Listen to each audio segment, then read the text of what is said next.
All right, so as we're starting to come back, what do we think about our vision and value statements? Is it large enough, right? And when you read it, let me hear, do you think that it's large enough to attract those 8 signs of talent that we looked at, that we talked about?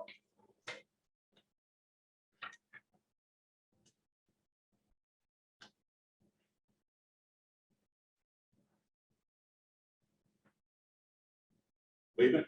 For me, I plan on rewriting mine later. Okay. It's a great activity to do, especially this time of year, just sitting down and really spending time. You know, is that phrase, work in your business and on your business, right? Working in your business is what we do every day, is hustling and bustling, working with buyers and sellers and investors. Working on your business actually takes planning, because it means looking at our calendar, blocking out time. That's uninterrupted time. Right? It could just be an hour, it could be a weekend, it could be a Sunday night, to sit and actually work on your business. So for you, block out that time this week or this weekend to sit and work on what you want that to say for you. And can I ask, you said you think that you're going to rewrite yours. Why? What did you notice about your vision and value statement versus trying to attack the signs of talent? It's just not, well, I think big, it's just right now, just sitting here, it's just not what I wanted. Like mine is way bigger than what I've written down, Okay. so. I like it. It's not big enough. No, it's So we not, gotta oh, expand no, no, in my mind, it's big, but so to put it on paper in those couple minutes is not, you know, what I want it to be. So, you know, I just see my vision of like she said back there, like, being financially secure and financially just overwhelmed with money to be able to help everybody. Like, I want to see people on the street just give them money. I want to see people in the restaurant, a waitress, and just hand her $100 bill. Like, I just want to be that person. You I know, love that. you tell a story. This is what my son just told me. He wants to buy crypto because I guess he saw some YouTube video of a guy who just made $1 million in crypto, and he just went around the street handing $5 bills to people. So that's what my son actually, that's what he just told me, that his goal is to start buying crypto so he can give out $5 bills to everybody he sees on the street. That's his goal now that he wants to work to. So your vision of being rich and having the wealth to be able to help those that you see, I love it. I love it. My son loves it. So you cast a large enough vision, my son might come join in and work. So just saying, it works out. We're gonna help your son get into crypto. Hey, he's all for it right now. Anybody else, what did you notice about your vision and values and how that compares to someone that we think is talent or that has the signs of talent, doesn't talk to them?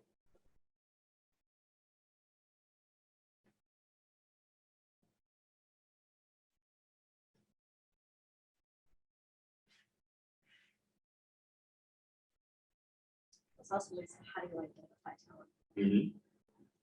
Well, let me give you, and I'll talk about a real world example. So during the break, I was actually talking to Mike.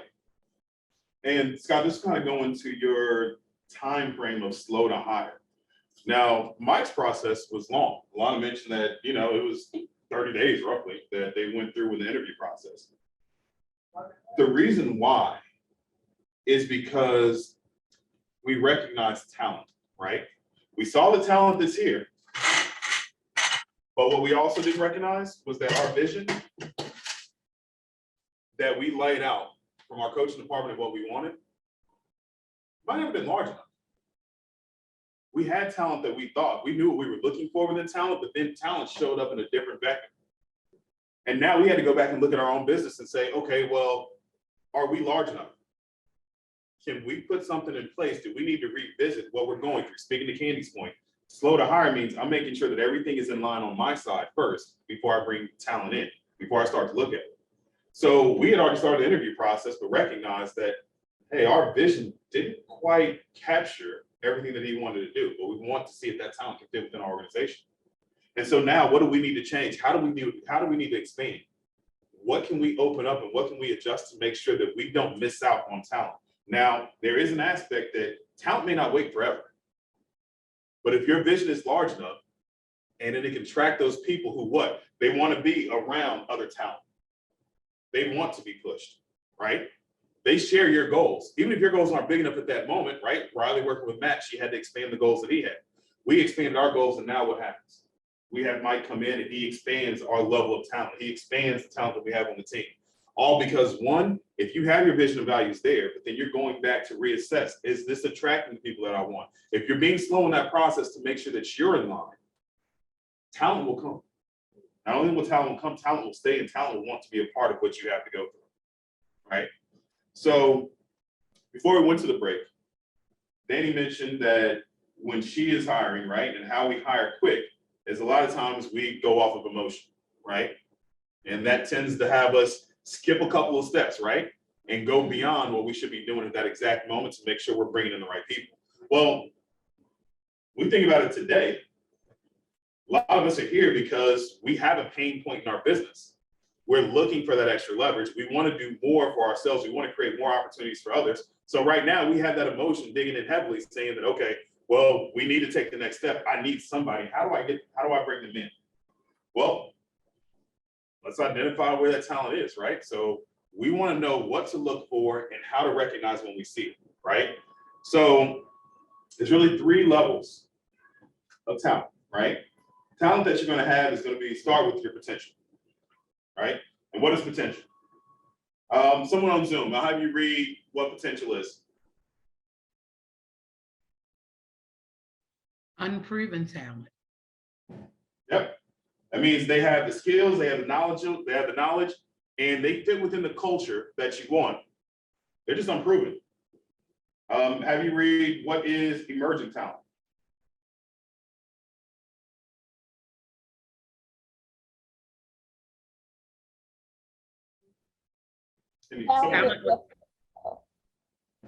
Talent with a similar track record. Talent with a similar track record. So emerging talent, they have the knowledge, they have the skills, the personality, they fit within your culture. Now, the job that you're hiring for, they may not have done that job yet, but they've probably done the job right before, right?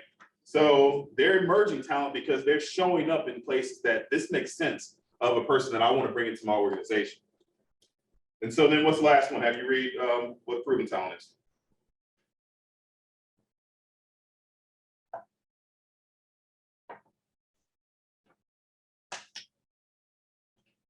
Go ahead in the room. Somebody in the room, read proven talent.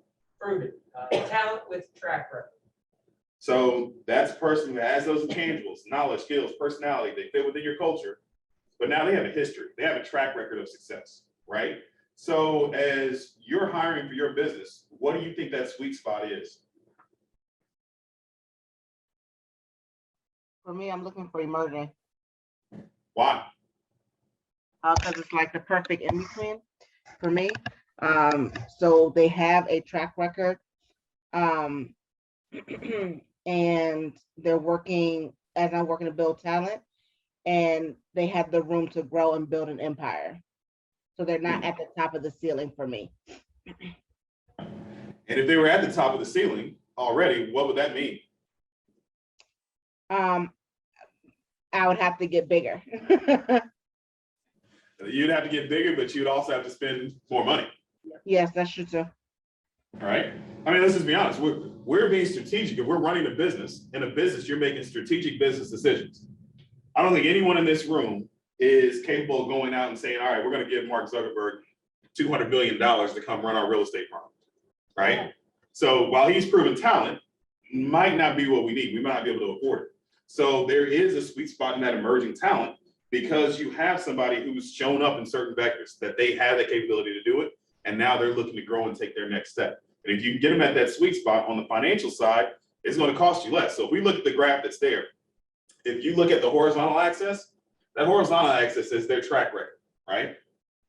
Them showing that they started to work within the field or starting to show their talent showing up. That vertical axis, well, that's the money. That's how much it's going to cost, right? One thing about proven talent, oh, I've done this before. I know how much I'm worth. You can't pay me less than what I'm worth. That's a challenge that we have within our business. So now we're searching and we're looking for that talent, right? We know the signs that we saw on the previous slide, right? We know the signs of talent that we're looking for.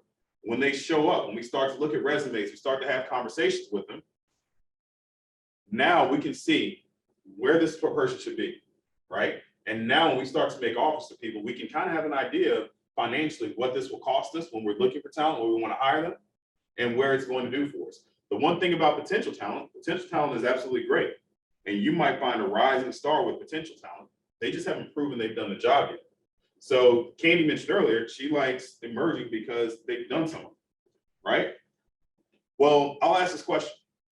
What is great about getting someone who has a track record, who's shown that they've done the work in the past? What's great about that? They've already shown some of those talent traits in the past other jobs. Right? You have a track record. You have something that you can go off of to see. Are they a rising star? Are they successful? Right? Or what I said earlier, did they fail? But if they failed, did they fail forward? What do they learn from it? What can they now bring in? Because they've already experienced something where, you know, this didn't work in the past, and this is what I'm going to do next time, and this is what changes I would make in the environment, right? So if they have a track record, that gives you something to go off of to make sure that you're bringing the right person in. I think you had answered. Yes. Perfect. All right, so activity time. We're gonna go through right now is something called changing your actions. Those of you on Zoom, this is, again, in that link in the chat box on page 2, at the very top, it says, change your actions. I will also read off what the activity is. So what I'm gonna have all of you do is, number 1, I'm gonna have you all think about your successful hires. Now, you can either be thinking of this in your real estate terms. So I know some of you currently have teams or have had teams and have made hires. Or if you've had jobs in the past, any careers in the past where you have made a hire of any sort, think about that. What did you do in the hiring process to enable that success? Then we're going to think about the hires who failed. What did you do in the hiring process that maybe enabled that failure? Then we're going to think about limiting beliefs. What's a limiting belief?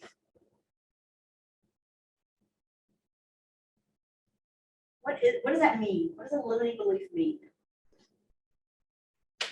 Very powerful words. Mike? Limiting belief is something that you would say to yourself, I'm not able to do that. That won't work. No. Oh, I'm not able to do that. Oh, that won't work for me. I can't do that. Right? That won't work for me. So true story, my daughter, who is 23 now, when she was about 3, literally 3, some of you are gonna judge me right now, and that's okay. I started training her early where the words can't and try were not allowed in her language. She wasn't allowed to say the words can't and try. So I can't do that. You ever hear someone say that? Or, well, I'll try, which try is just another way of saying can't, by the way. So I literally taught her from age 3 that those words were bad words.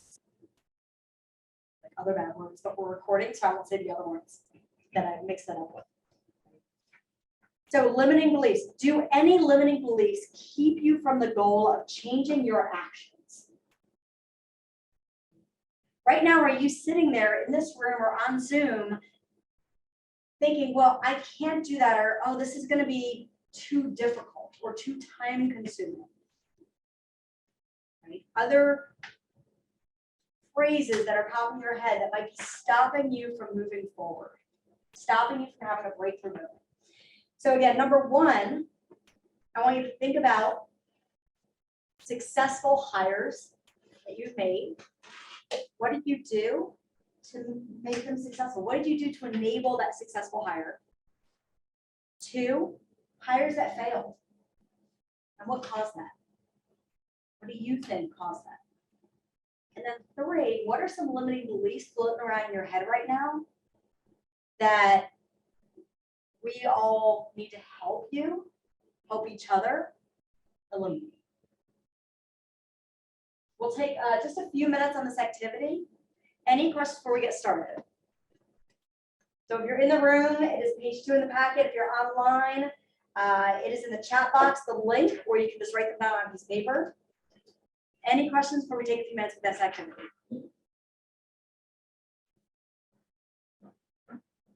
By the way, if you've never hired, never had any of this, never gone through a hiring stage in your entire life, this is gonna be so brand new for you.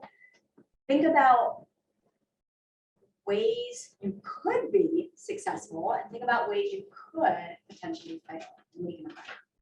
So you think in those terms as well. Go ahead and take a few minutes, then we'll get some feedback from everybody. And we're here for any questions that you have as you're going through it.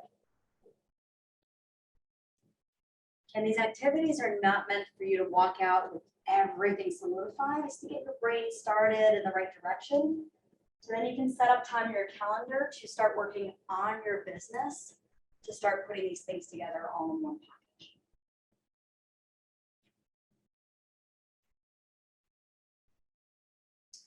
So some people that continue, if you're not done, keep working on it. I'd love to hear, we'd love to hear from a few of you.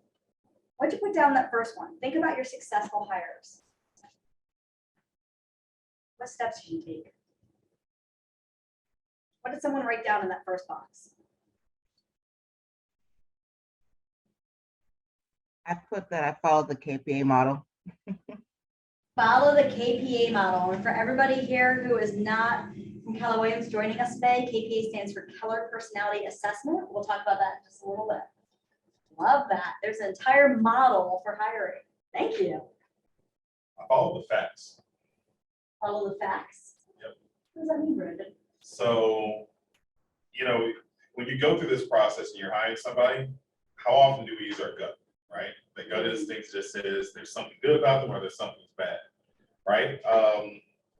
What's the thing? So, you know what gut stands for when you do that? You just gave up thinking. You just went with emotion. You didn't go with your facts, right? So if you go with the facts, then what ends up happening is certain things will stand out. We're talking about talent, whether they're proven, emergent, or potential, right? So I thought, my gut told me that, hey, I have proven talent here. This is going to be great. I'm getting it for dirt cheap. Well, I went through, I checked references, and come to find out that everything that was listed on their resume was false. So on one hand, they showed up great. Everything was perfect, but it turns out the facts say this wasn't a great person to be in the organization. So that was a great non-hire. A great hire was, again, following the facts, right? On paper, it showed up that they've been excellent with everything they've done. Now, I have a loud personality. And there are times that I think everyone else should be a loud personality with, right? But they don't show up the same way that I show up. They were quiet, they were reserved, but their track record, the facts that I can see from what they've listed out and what the references said, that this is going to be a great individual. And so now following the facts made a great hire that will be there. We're going to go through some of those steps, but for me, following the facts has been phenomenal for me. Taking the emotion out of it, following the facts. So there's a word, Brandon, you just totally brought me down memory lane just now that I forgot about until literally this moment. And you said, following the facts, they showed up for the interview and their resume was like, oh, I got talent, I'm getting them dirt cheap, I am hiring this person. But without checking the facts, you were going off that, what does gut stand for? Gave up on things. Gave up on thinking. So I was actually a national recruiter for a little while. So my job was to not only help people write resumes to stand out with all the adjectives and words that make previous Brandon look at it and going, oh, this is talent. So I literally taught people how to write those resumes. But then I actually taught them how to become professional interviewers. There is a way to interview for a job where you might not be emerging or proven talent, but you show up as quote unquote emerging and proven talent. So without actually asking questions and going through facts, it is very, very, very easy. I know. I have trained people on how to do it. So it is extremely easy for a person to walk through your door and pull the wool over your eyes because they've been trained to do it by people like me. Right? So without spending time and asking very specific questions to get the facts and digging deeper, you will absolutely go with that bet, no be wrong. Yes, Scott. So a good hire that I had that I always pops out to me is I hired someone that I knew that was overqualified for the job. And I knew that they would quickly outgrow their position. So what I did was while they were still working in their position, I worked with them often to help them get to where they were going, to where they wanted to be, to help them grow. So it kind of gave me time to help find another person to fill the position that they were currently doing while they were kind of, helping them grow as a person and still got their loyalty in the long run of, having them on my team because I helped them get to where they wanted to be. I love that. You know, that really, does that also just scream caring for that person and providing value for that person? Scott, thank you. That was a great share. Already. What about anybody else? A successful hire, what did you do to enable that success? Or the opposite? Anybody ever hire someone that failed? Many, many, many. Anybody? Can we hear from somebody? What happened? Mike? I hired someone out of fear. I was afraid that if I didn't get someone who's quick enough, that I would have other problems. So I just went ahead and grabbed somebody. Say it again. I hired someone out of fear. I was afraid that if I didn't get someone quick enough, I would have more problems. Meaning a ton of more problems for myself. So by hiring someone, I think we talked about this earlier, this is a great example. By hiring someone out of fear, you created more problems. Okay. Absolutely. Did we do that? I could probably, I'm going to use the word assume right now, even though I don't like that word, I'm going to use it. I could probably assume that every single person in this room or on Zoom, and I'm going to say Brandon and I know myself, have all hired that way. Just saying, you said assume, so you make one out of you, not me. Oh, I made one out of myself and I'm pulling you into it. I'm pulling you into it. No, we have all hired out of fear or out of pain, especially as real estate agents. We start working those long 80-hour weeks and we're like, oh my God. And then we just go and we hire out of pain, right? And we just go by gut to make that quick hire. Love that. I mean, and honestly, I'm gonna go back to that as we start going through the interview process and things that we have. And hiring out of pain, right? What Mike said, fear that I'm gonna miss out on this talent, so I just need to just make an offer to them very quickly. Turned out bad for him. This turned out bad for me, right? We've all assumed it and made a out of ourselves, right? Because we went out of fear. We did out of emotion. So We only accept commitments that have no condition. we want to look through and we want to make sure that we can see, hey, when do these steps show up? What are we looking for? And if we follow them, it can prevent that fear from jumping in. The purpose of this class, what we're going through, especially in this 3-part series, this should take the fear out of it. This should take that emotional aspect of how do I hire somebody or who am I looking to hire and why do I go through? This takes that emotion out of it, and now you can be based in fact. Now you can have something where, what do we love at KW? 3 things: model, systems, tools, right? So now we can use a model of how to go through and hire someone. Right now, this class is being taught off of a model that 1, KW has provided to us, but 2, different things that we've seen in our world that we're putting together. And giving you this information, that's what should take the fear out of it. So I'll keep coming back to that fear aspect and that emotional element, and we're going to start to see how we can, 1, look at facts and erase that emotional component when it comes into hiring someone. Limiting beliefs. What'd you guys put down for that? My limiting belief is that salespeople don't want to join our team because it's 100% commission based. Salespeople wouldn't want to join your team because it's 100% commission based. But why is that a limiting belief? It is for many people. Why do you say that's a limiting belief?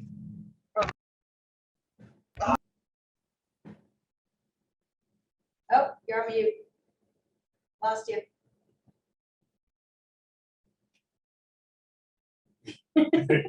She's like, he's like, no, I'm muting. Baby took over. So Baby's no, like, it's I'm my muting. time. I Nope. want the baby to lay down. I know, right? So what, while she's. Come on. please. Oh, went on mute. Sorry, I'm so sorry. Oh, no problem. So we've hired sales people in the past to be on our team, and it just wasn't a good hire. And then it turned into, well, I think that the commission-based model is not a good model. What differentiates us between other teams that are, offering stipends and offering bonuses? Why would people want to join us when we don't have those things? It's kind of like a rabbit hole. Candy, thank you so much for sharing that. And it's safe to say, that really goes back to that very first activity we did, which is why it was the first one. What's the vision and what's the value you provide, right? Because if the vision is big enough to create opportunity and to grow people, and if the value is there to make people want to stay and really be part of it, then could that limiting belief of, well, they don't want to join us because of 100% commission be squashed? Answer is yes. Mhm. The teams have proven it. Right? We look around the nation at some of the largest, most successful teams, and they have proven it. I mean, not to kill every drunk monkey here, but to Candy's, a salesperson wouldn't want to join because it's commission only. I would argue and say most of us salespeople live in a world where commission only, and that's a common thought process, right? And if we're really looking for talent that shows up in that sales role probably won't be overly concerned about commission only role because they recognize their talent will shine and they'll be compensated handsomely, right? Now, there are some different things that we'll go through as you uncover talent and you figure out where they've been proven, because there may be a certain baseline that they have to go through because they've proven their talent, right? But some of the drunk monkeys that we go through, Alana's absolutely right. We have the correct vision, we have the correct values. And Candy, you said it yourself. If I take that time up front and I'm slow to hire because I'm looking at what we built, if you built out something that has that correct vision, that is thinking about others, thinking about where they can grow inside of your business, how they can cultivate this business to be their own empire within your world, well, those things go away. You can attack those drunk monkeys. So guess what? The same drunk monkeys in the same statements that you have written out right now, guess what you get to go back and apply those to? We did it earlier. You go back to your vision and value statement.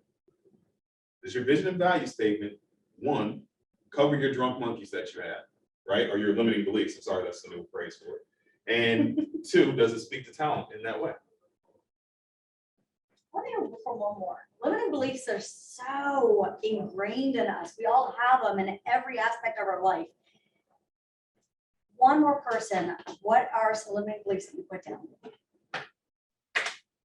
I don't know if this is strange, but I feel like my number one limiting belief is that I have to do everything right now, which makes me feel very overwhelmed. And so since I can't do everything, I don't do anything. Oh my God, It's a very Nicole, good was that Nicole? Yes. Nicole, thank you. If somebody didn't say that, that was actually the one that I was going to share. So I'm so glad you said that. We all think we need to do everything right now. Every one of us. That's a natural thing for not only salespeople, but operations people, every role. It's, oh my God, I have this list of things to do. We don't do any of it, which, by the way, when we say a list, there's two types of lists. There's a to-do list and a success list. What's the difference? Anybody know? Success is on the business. Ooh, repeat that. To-dos are in the business. To-dos are in the business. The other one is on the business. Successes on the business. Does anybody happen to know, there's actually a number out there on the success list. If you have more than X amount of items on it, you only have a 2% chance of ever completing any of them. 2% chance. If you have more than blank, this is a great slide down. I'm just thinking for future classes. If you have blank items, sorry, more than blank, and blank is a number, blank items on your success list in that day or week, you have a 2% chance of ever completing anything. Is it like more than 3 or something like Yes. that? Corey Banks with gold star. More than, if you have more than 3 items on your success list, you have this is, by the way, from like a Forbes magazine, huge national study that's done every year, and they produce the same result every single year from all these top business people around the world. Now, a to-do list, right? Think about it. Most people tend to love writing lists. Not everybody, but most people. I'm gonna wake up in my morning, I'm gonna write a list. I need to buy milk, I need to call the dentist. This morning on my to-do list, I need to call the car shop for maintenance, right? So we have our personal to-do list, and then we have a work to-do list. So bring it back to what Nicole said, we have this huge to-do list, personal and professional. We got the success list, which is like, oh my God, okay, I need to create a vision. I need to create my value statement. I need to figure out who I need to hire first. I need to figure out what this is. I need to post the job. I need to do this. I need to start interviewing. I probably stand up here for the next hour rattling off a list. Overwhelming, right? Super overwhelming. I got overwhelmed just saying out loud. Here is a little trick to that. Now you have to find something that works for you. I'm just going to share a personal trick that others have used. This isn't my personal trick. This is other agents out there that I'm taking from. The very first thing, very first step after this class, which is actually your last activity before you leave today, little sneak preview, is you're going to write down what are the first 3 things you want to you need and want to accomplish first. So start thinking about this as we go through today. Start thinking about this. Okay. Then out of those 3, putting goal dates next to each one, and they're not allowed to have the same goal date. So not all of them can be done by this Friday. You're gonna put goal dates, and by the way, there's no set right goal date to put. You have to look at your calendar and see what's not overwhelming, what works for you. So it might be, I'm going to put on my calendar, really figuring out my vision and values by, really figuring out does not mean they need to be perfect. But having something down on paper, let's say by next week, Tuesday in a week. Then the next one might be, I need to figure out who my first hire needs to be. What are my biggest pain points? So that's just you sitting down, figuring out what do I want to take off my plate to figure out who I need to hire next. That might take you the rest of December to really figure out. Now you might go to the end of December and think, okay, the next thing might be, now I need to create the job description, which you don't need to create it because Keller Williams creates all of them for you. Toolbox, models, systems. So then it might be, okay, now I need to take that job description, put my vision in it, put my value in it, and post it and get it out there to start getting resumes. And I want that by January 15th. I'm just giving examples, right? So now you're separating it out in chunks over a period of time. So again, you make the list, but then each one has a different goal date and spread them out. Nicole, does that help you a little bit? Yes, definitely. Thank you. Right now. And reach out for help. This is a process. This is a process. So reach out for help from fellow team members here, from Riley offered her assistance, Brandon, myself, etc.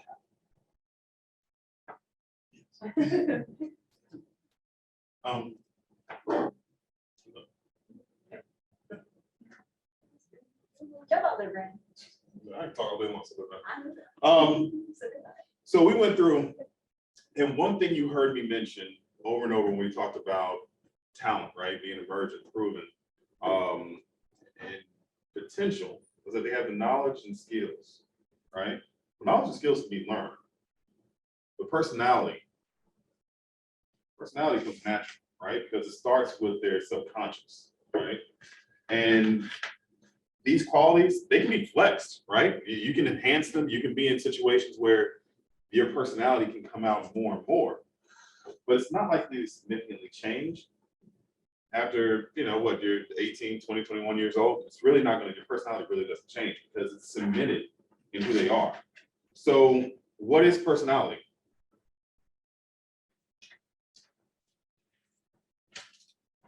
That's what we read. What's personality?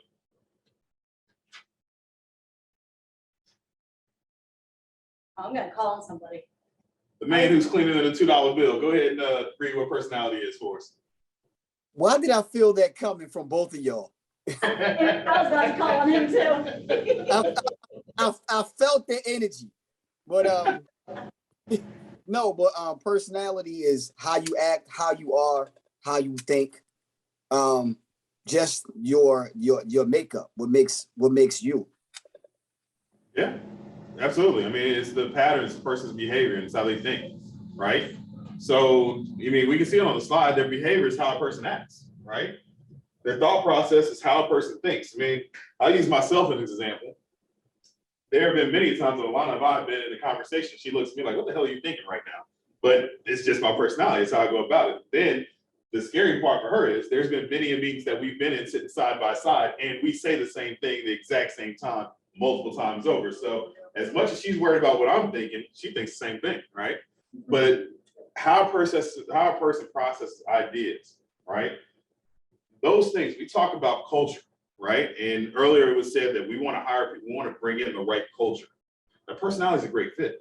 Julia, you mentioned earlier, you said, I want somebody with a positive attitude. Oh, I have to have positivity around me, right? I can't deal with the negative because that just completely shifts my mood. So for me, in their personality, their behavior, I need someone who's energetic. I need that to fit in my culture and my world, right? So let's take a quick little quiz. If you're on Zoom, you can throw in the chat, bring yourself off, we can answer together. Everybody get engaged on this. We're taking a pop quiz about what personality is. All right, so 6 questions. Everybody ready? Yes. You more come off mute. Here we go. First question. Is personality skills, experience, education, and/or their training? Is that personality? No. All of the above. We heard all the above. We heard no. Anyone else? No. Why not?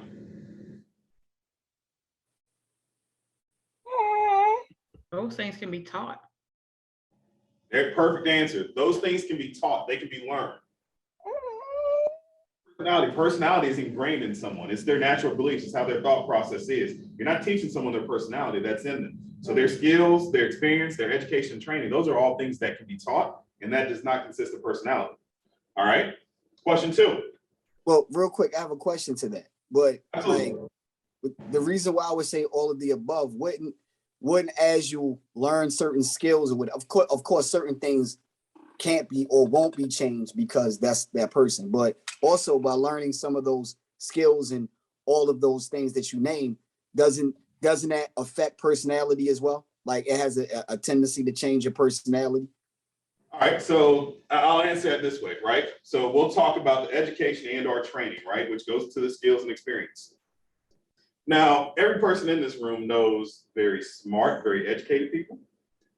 And everybody in this room knows the person who's on the exact opposite end of that, right?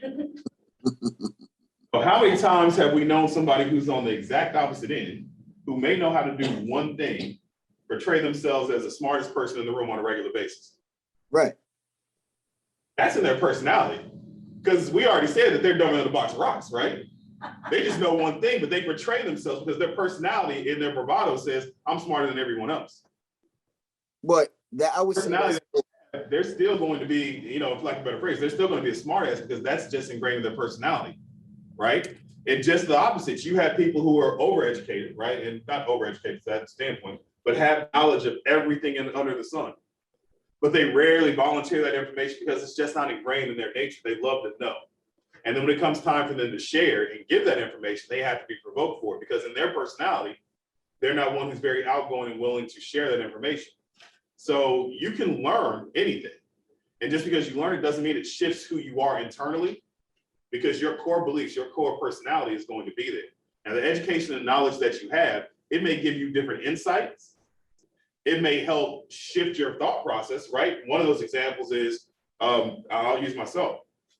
If you take the Brandon Martinez, who was in Kansas City, Missouri, never went anywhere else, my mindset, my personality was completely different then than traveling across the country, than going into other countries and seeing that the world is bigger than the 816 area code, right? Now that shifted my personality. Right. And that was where experience could do that. But it's not the fact that I have the skills and experience that is the personality that you look for, right? When you're talking with a person, it's how they take that information and how they process it and how they use it, right? Their behavior, how they act because they have it, right? And how a person thinks in their thought process, that goes into that personality. So we'll go to the second question, right? So is personality the way that someone processes ideas and problems? Yes. Maybe so. Yes. Yeah, yes, So, yes, absolutely, absolutely. Yes. So is personality intelligence? No. No.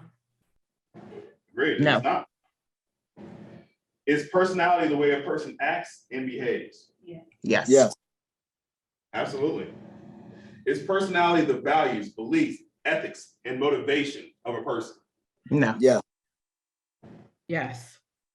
We got conflicting views. I say yes. Why yes? Mm-mm. Why yes? Well, ask the question again. Is personality someone's values, beliefs, ethics, No. and motivation?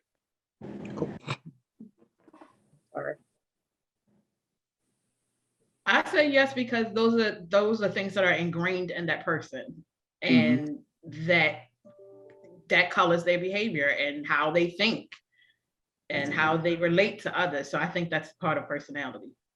Good answer. Hey, you got to pause. Very good answer. Very good answer. So now here's the big question, right? And we think about, we're looking for talent. We want to hire someone. Is personality a reason not to hire someone? Yes. Yes. Absolutely. So now if we're going through this process, right, and we want to find people, how important is it for us to start to do things to figure out someone's personality? It's going to be vital, right? Because if you think about it, we talk about building the right culture for your organization. You want to have talent that attracts other talent. You want to have someone who pushes you, who helps others on your team do better. That's going to be ingrained in their personality, right? So you want to try to figure out, how can I learn that behavior from someone? What's something I can do to pull that out, right? So we look at the strengths of personality. I'll have someone in Zoom. Can you read engagement when we talk about the strengths of personality?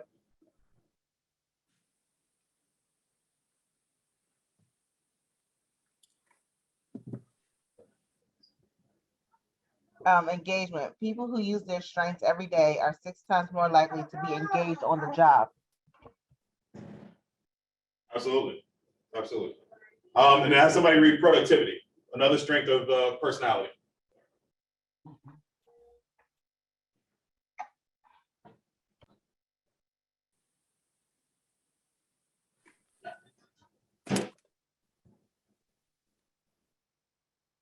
Simply learning their strengths makes employees 7.8% more productive and engaged. Their performance is hither, and they are less likely to leave their company. We have a vision that's large enough to attract talent, right? The talent that we bring in, we want somebody who's going to help turn our job into a business. What it just said there is, if you learn their strengths, right? Keep them productive, keep them engaged, they're less likely to leave, right? We talked about the first 5 people, and we know that some of the first 5 people, we're going to make a mistake. We're human, right? We're going to fail forward. But if you have that great talent and you've dug in and you have the right personalities, merge together, look what ends up coming. They're not going to leave. They want to stay. They want to be more productive. They want to work with the others. Lana, how do you read the health and happiness? This will take you into your. Health and happiness. The more they are able to use their strengths to do what they do best each day, the more likely they are to report feeling energetic, well-rested, happy, and respected. So here's an awesome thing. Riley mentioned this earlier. We asked, why are you hiring? Like, what are you hiring for? And one of the things she mentioned was, so I can do the things that I do best, right? So we can stay within our lane. That health and happiness, if you do what you do best, if you operate in your strengths, then you're much more likely to be happy and excel in your role, right? So if I'm building out my empire and I want to bring people in, if I know their personality, then I want to put them in a place where they can succeed. You think about a previous hire that I had where I'm big, I'm boastful, I'm loud. And I ended up hiring somebody who was great, but she was not. Can I put her in front of everyone and have her beat me? Is that putting her in a position of strength? But I know her personality, I know where she's strong. So having her behind the scenes developing things so I can go out and do the things that I enjoy. I can be in front of people, I can have those conversations. Now she's happy with what she's doing. She can see the fruits of her effort when I go out and I'm speaking to others, right? She's more productive, I'm more productive. Now we have her, she took on the job, she owns it. Now she's helping me run the business where I can operate my strengths. So knowing that personality and going through it is a great way. So here's the question. And if you're not with KW, you're about to get my one sales pitch that I'll do today. What is a way that we can figure out someone's personality? We can live with them. Yeah. You can live with Ooh, them. I know my husband's personality. You can definitely live with them. KPA. KPA, absolutely. Personality assessment. The Keller personality assessment, right? We live by systems, models, tools. So unless you want to go through a very, very slow process of finding out someone's personality to hire by moving them into your house, living with them for a while to see if it works out, we want to use a tool that can make this process a lot faster. And at Keller Williams, the one tool that we like to do to help you discover their personality is using a KPA or a Keller personality assessment, right? This will cut down that time frame of a long process to go through to hire someone. This can give you the insight. This can help make sure that you keep someone engaged, that you can have them productive. It'll help make sure that you're seeing their strengths on a regular basis so you can know, not only do I have talent, but what their personality is. All right, so let's actually dive into not only how to administer a Keller personality assessment, how to ask, which is a free resource, again, free resource to all Keller Williams associates and Keller Williams Legacy. Anybody who is hired anybody who is hired on the leadership side, we all had to take a Keller personality assessment. We all had that, what's called verified, which we'll demonstrate in just a little bit. And that became part of our hiring process. Mike recently went through that just a few months ago, sitting down and taking it. So the Keller personality assessment is there's two versions of it. I personally only talk to one. There's a personal one and there's a job one. The personal one takes 15 minutes to take. And it's just for you individually. It's not to help hire people. It's just for you to see your natural strengths. I'll be honest, I've been doing Keller personality assessments with people since it came out in 2016, 2017. And I have never once given someone a personal one. The job fit Keller personality assessment is a 55-minute online assessment that is 3 parts. If anybody has ever had any corporate type jobs out there, you've probably taken some sort of assessment online, right? Rate these, which one are you most strong at, rate these things, fill in the blank type of questions.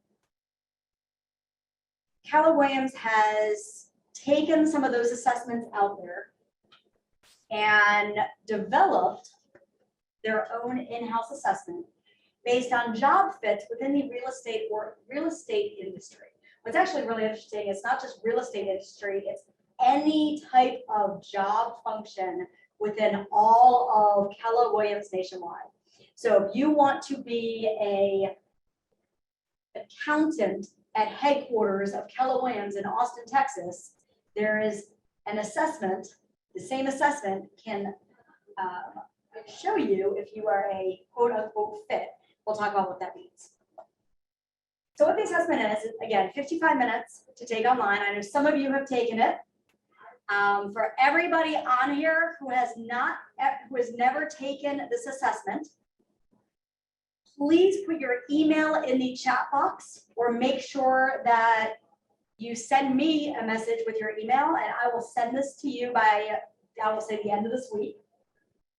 So you can take it, allot yourself an hour, so you can take it to receive your, we call them results, but there's no right or wrong answer. What it does is it literally spits out a 42-page book on your strengths. All about you. Mike, how accurate was it? Very accurate. Kind of scary, right? I mean, it reads things like, it actually reads as, Alona is a keen observer and blah, blah, and enjoys interacting with people. That's how it would read.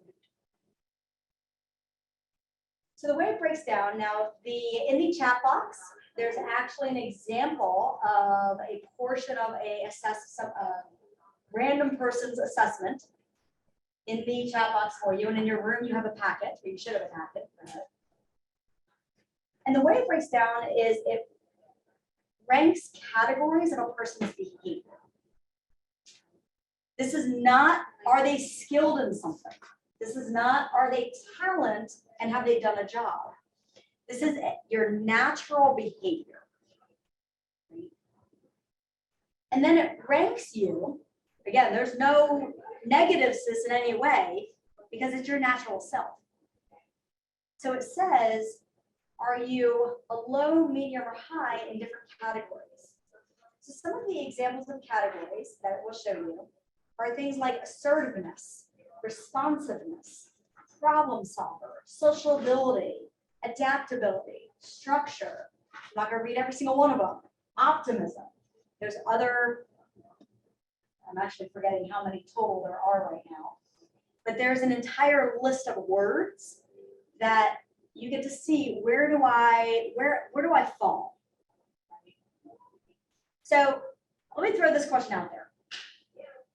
There you go. Little pop quiz. If you are hiring a transaction coordinator, I may or may not be staring in the back room right now. If you are hiring a transaction coordinator and you're looking at this low, medium, and high scale, and let's talk about the word structure and responsiveness. Where would you want them to fall in those two categories, behavior-wise? Where do you think? Hi. Hi. Why do you say hi?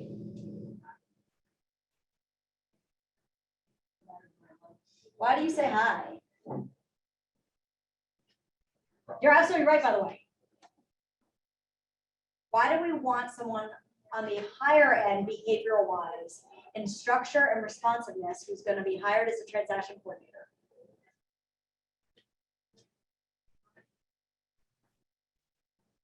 You have to understand the role you're hiring for and how the KPI associates with it. I mean, I think that there's it's not just being high in your role. I think there's multiple roles that you should be high in, and structure is one of them for TC work. Obviously, because the role is so defined in structure. So someone who maybe is in a DOO role or a mega agent role doesn't necessarily want the structure, so they won't be high in those things. So I think it really, the KPI is, it's a gift and a curse, right? Because it's both informative, but also I think people rely too much on it in a way. So I just think that you really have to ground yourself in what you're hiring for and then go from there. I think that TC specifically has great support functions that could show up high. You have to understand the definitions of all the KPA provides too. So like to your point, the leadership and things like that, like you wouldn't know, but they're important to know because their role Absolutely. And Riley, you said something so key. I want to point out, you said, I think people hold too much weight to just the KPI. The KPI is 10% of the hiring process. 10%. It gives you a first little glimpse into a person's natural behavior. That's all the KPI does not say, I don't want to meet with this person. The KPI does not say this person will be a good fit or a bad fit. It also does not say this person is talent or not talent. The KPI is a 10% glimpse into, do I want to actually spend an hour with this person in the next step of the interview? So you have their resume, you have that first little glimpse into behavior to make that decision. But to Riley's point, it is 10% of the hiring decision. And I will say this, and I hate using this percentage because I don't like to throw it out there to the universe, but I'm gonna just throw it out there. Unfortunately, and I will use that word, 100% of teams I've ever worked with, when they KPI everybody who comes in their team, and and we're gonna get into actual examples in just a minute to show you what I'm saying, to actually show what we're talking about. If a person is a low fit, so like if a high fit is 100%, a low fit would be like 0.1, okay, 0.01. Every team I've ever worked with, when the KPA said 0.0 whatever, low fit for team buyer agent, team listing agent, team whatever as a low fit, and that team moved them forward to hire them, unfortunately, every single team that has done that and brought them into that role, again, we're talking about that role. So if Brandon's hiring a buyer's agent right now for a team, and the KPA says low fit buyer's agent for team, you have no one go with 100%, because there's always that. There's always that thing, but you have a very high percentage of that person causing more issues and more headaches, or that person not working out, and you going through 90 days of training them and all this time spent for them not being in the right seat. It's not that they were a bad hire, it's that they're not in the right seat. So I'm going to share this story real quick before we get into this. And I don't know if she's on here or not right now. I don't think she is. She's working on a project, so she doesn't know I'm sharing this about her. But I'm going to talk about my operations coordinator, Melissa. And she's right behind this wall, so she probably heard her name. These walls are super thick. So I put a job posting out there in March, and I put on LinkedIn, Indeed, a bunch of other places, social media. And I put a job posting out there for a coach, a real estate coach. And got a lot of resumes. Melissa was one of them. So I had a phone screen with her. Then I had her do the KPA. And her KPA, it was like 98% fit for like a operations, executive assistant, that type of role. Right? And a medium kind of fit for coach. Doesn't mean you can't be a coach. I was a medium fit for coach when I first got hired as a coach as well. That moved her forward to the interview process for being a coach. In the interview process and going through actual behavioral type interview questions and digging in and really verifying what that assessment says about that person's strengths, actually changed our very first in-person interview to me presenting her with, hey, listen, I know you can be successful with this, but your strengths and your behaviors are telling me that you may be more aligned naturally with more of an operations role. Let's talk about that a little bit, right? Because you want to have, everybody who works with me knows I say this way too much, a win-win scenario. It's not about you hiring, but that person also wants to find the right fit for them, right? I've been told year after year after year after year that I should be a team leader at a brokerage. When you dig in to my assessment personally, my KPA says I'm a 98% fit for that. 10% of it. When you dig into the person's natural behavior and who they are as a person and the facts, going back to what Brandon said, the facts, is that the actual right position for them? Questions on that before we kind of dive in? I also think it can tell you a lot about, like, you might be hiring for a TC. Like, for instance, my KPA, I apparently am very high as a mega agent as well.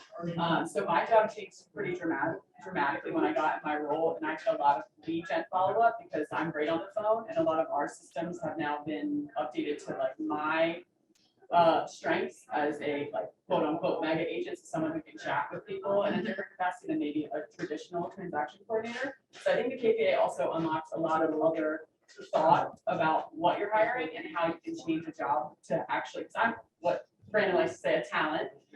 So if a talent is coming in, you don't have to live and die by your description. You can live and die by the personality, and the KPA also highlights that. So you can, like I said, you can use it to your advantage. We shouldn't pile the sword with it either. Absolutely. Use it to your advantage. I mean, you. I think- Go ahead. Now, I think we see it in sports all the time. You may have someone who got drafted or they got put on the team for a specific position, you know, just like, all right, so for instance, the Ravens, right? Patrick Queen was the initial position he was put on as the middle linebacker. They moved him to a different position, and now he's doing even better in that role, which is also helping the team to reach greater success as well. Absolutely, absolutely. I mean, that fits perfect. And I'll say, kind of going to that analogy, what a KPA is to me, it's just a tool. At the end of the day, it's just a tool. It's a tool to help guide you, right? We just talked about going through personality, what that personality means, right? And how it fits. And Charlie's point, right? What her KPA said for her and where she's strong, she's now incorporating that into what she does on a regular basis. She may not be working in the exact job fit role that it says, but she's using the skill sets that was discovered in that KPA. I found out what's strong in her personality. How can I use her strengths, right? What are we hiring for? So we can stay within the strengths that we want to work within. Now I'm using this tool to be able to, one, uncover those strengths, uncover the things that you really excel in. And this is where I want to put you as I'm building out my organization. Absolutely. I want to actually share, so I'm going to provide two examples here and then open this up for a little discussion. So one of the personality traits in here is called sociability, right? The desire to work with others. Let me throw this question out there. If you were hiring for an agent on your team, do they need to have high sociability? What do you guys think? They need to have what? I missed that. If you're hiring for a agent, whether it's buyer agent or let's say you're hiring for a buyer agent on your team, do they need to rank high in sociability naturally? Yes. So you say yes. Riley's kind of throwing her hands up like, I don't know, maybe. Sociability is an interesting word. I don't know if I would use that as my key factor of finding an agent. Thank you. I'm very glad that you said that. So we would think yes. We would immediately look at that and be like, oh my God, they're not social. They don't know how to talk to people. I'm not hiring them. And you don't want to do that. Because again, this is only 10% of it. There's an agent that I worked with. His name is Brian. He is a manager at a fire department. And he is a complete introvert. And he has scored a 2 or 3 on this ranking of sociability. So when you look at your own personal one, and Brian and I sat down with his, that did not mean he should get out of the business and quit real estate. That didn't be like, oh, you know what? You can't talk to people. You might as well quit the real estate business right now. You shouldn't have even gotten in. It actually meant Let's dig deeper into that, into his strengths. Let's look at your strengths. When you take this and when you look at yours, which by the way, anybody who goes online and takes this, we will send you yours to have and keep. So when you look at yours, if you're a 2 or 3 on the sociability, that does not mean you can't be an amazing agent. It just means you have to leverage your strengths. So with Brian, specifically as that example, Brian was a keen observer. Brian loved connecting on longer term basis with people. So we had to change his way of doing lead generation. We had to change his way of connecting with people to tap into his strengths. And by doing so in 1 year, he was a top producer. He was a rookie of the year in his very first year in real estate by tapping into his strengths as an agent. So as you're hiring people for your team, it's also having them not only do the KPA for the hiring process, which again, it's only 10% of it. It's a small portion. But then using this when they're on your team, sitting down with them and actually digging into what this means, so you can help them be as successful as they possibly can with their strengths. If you're really tapping into your behavior, you're using that every day, and you're tapping into your strengths. Of Brandon is a networker. He's a talker. He is a social guy. Can we all agree on that? No.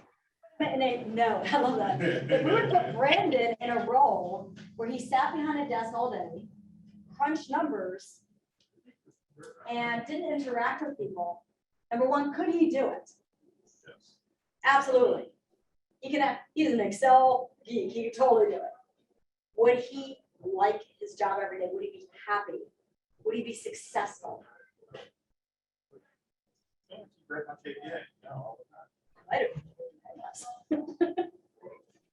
Might have read everybody's on leadership team's KPI to understand them. It's also, by the way, KPI is also an amazing tool as a team to share each other's, to understand how other people think and work. Right? Because you may have a team where you have different personality styles. You think that's possible? Yeah. Where you have a team where people have different personality styles? Riley, could you ever have a team where there's maybe different personality styles? There's definitely a team, but have Right. So understanding how each personality style, each person's personality is, how could that help you guys? Right, let's say right now, everybody on Zoom, so there's 14 people there, there's a bunch of people in this room right here. If we all started a team today, and we all sat down and shared with each other our personality, our natural behavior, how could that help us move forward as a team?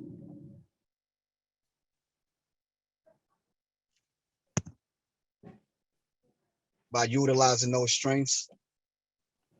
Like, for instance, if Brandon is outgoing, and let's say Nicole, she likes to be in the, be behind the scenes and administrative, then let's put Brandon in the forefront and let him do the networking, and Nicole handles the admin piece of the business.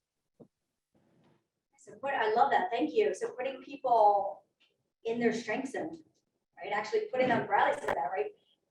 Not hiring for that specific, you might be hiring for a specific role, but then you tap into a person's facts and their background and their strengths and behavior and be like, wait a minute. That opens up a whole new world on our team. We haven't even thought about that position, but that might be where the win-win situation comes in. Absolutely. What else? How else can that benefit us? We all just started a team today. We all have different personalities, and we all now learn about each other. How can that help us?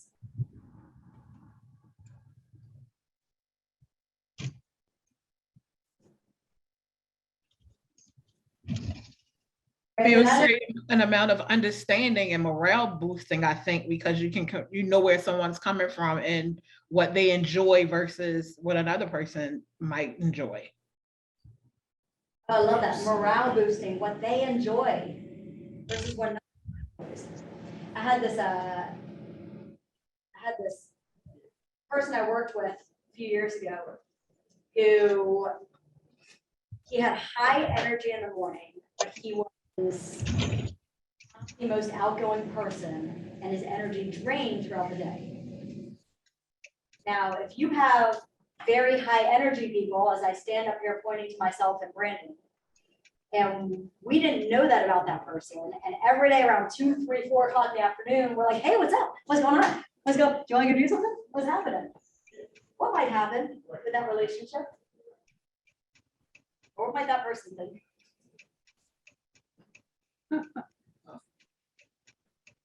Where they're paying in the morning, then after they can't stand this, that's. We go to them, if we don't know that about a person, and we don't know their style, right? We are now training them even more. And then there's gonna be animosity. We're gonna be like, why does that person not like us? Because we don't know. We don't know that about them. So we think they don't like us. We're thinking, oh my God, Mike doesn't like us. Every day we go to him, he shuts the door. Every day we go to him, and he's like, oh my God, I don't have time for this. So our perception is Mike doesn't like us. Right? Now, Mike's perception is, oh my God, these people are annoying as all get out. Where the reality is, no, wait a minute, we just don't know each other's behaviors and personalities. So on our end, the high energy people, we need to learn like, okay, if we have something we need to go to Mike with, we need to do it in the morning. And on Mike's end, he needs to know like, okay, these people are like the Energizer Bunny. So if I need to like actually talk to them, let me go in the morning and let them know that I'm busy in the afternoon. Right. So there needs to be an understanding there. That's when I think it was Candy who said building a culture. One of the first greatest ways and strongest ways to build a culture is actually understanding each other's behaviors and strengths. Right? How people think. But it's also about, it affects communication as well. Because some people, like, I can tell, for instance, I may be able to tell Brandon something verbally and okay, no problem. But Alana, I may have to say, yeah, Corey, if you tell me that, I'm gonna forget. Can you text it to me? Can you email me? That way I'll have, it also affects communication and how you communicate with someone as well. And that was actually gonna jump in and say the same thing. So this goes to the teams in the room, people who are building teams, people who are coming together to form a team. The KPA that you have, that tool, we talked about personality before, right? And finding out everyone's different personalities. If you guys communicate, inevitably in any relationship, whether it's business, whether it's professional, whether it is just a relationship at home, communication is key to that relationship, right? Especially if I use my home scenario, if I had a magic playbook to know how to communicate with my wife, I would never be in the doghouse. Right? But as Corey laughs, I'm in the doghouse about twice a week, so it just happens because I don't have that magic playbook. But what do we use at Keller Williams? You'll hear me say it again: systems, models, tools. We have a tool to help solidify your relationship, whether it's a business partner, whether it's associates that you're hiring, people that you're bringing in. So Alana asked that question, why should everybody review it? If everyone in your organization understands each other's KPA, it now makes it easier when you have a moment of conflict, right? And think about conflict at this level. We have a leadership team, and Crystal's not here, I love her to death, and I'm gonna use Crystal as an example. Crystal and I see things from different perspectives. Now, one thing inside of our KPA, it actually, we butted heads on a few things, right? On a few different decisions that we wanted to make. And it wasn't that we were butting heads because we didn't want to get to the end result. Turns out we want the same result. We just have different ideas of how to get there. Went back, we reviewed each other's KPAs. You know what's interesting? We actually had the same idea how to get there. We just weren't communicating in the same fashion. So using the KPA, we understand that we both have a high level of intensity. And because of that, our words weren't connected. So now we step back, we get a chance to listen to each other to know how do we need to move forward.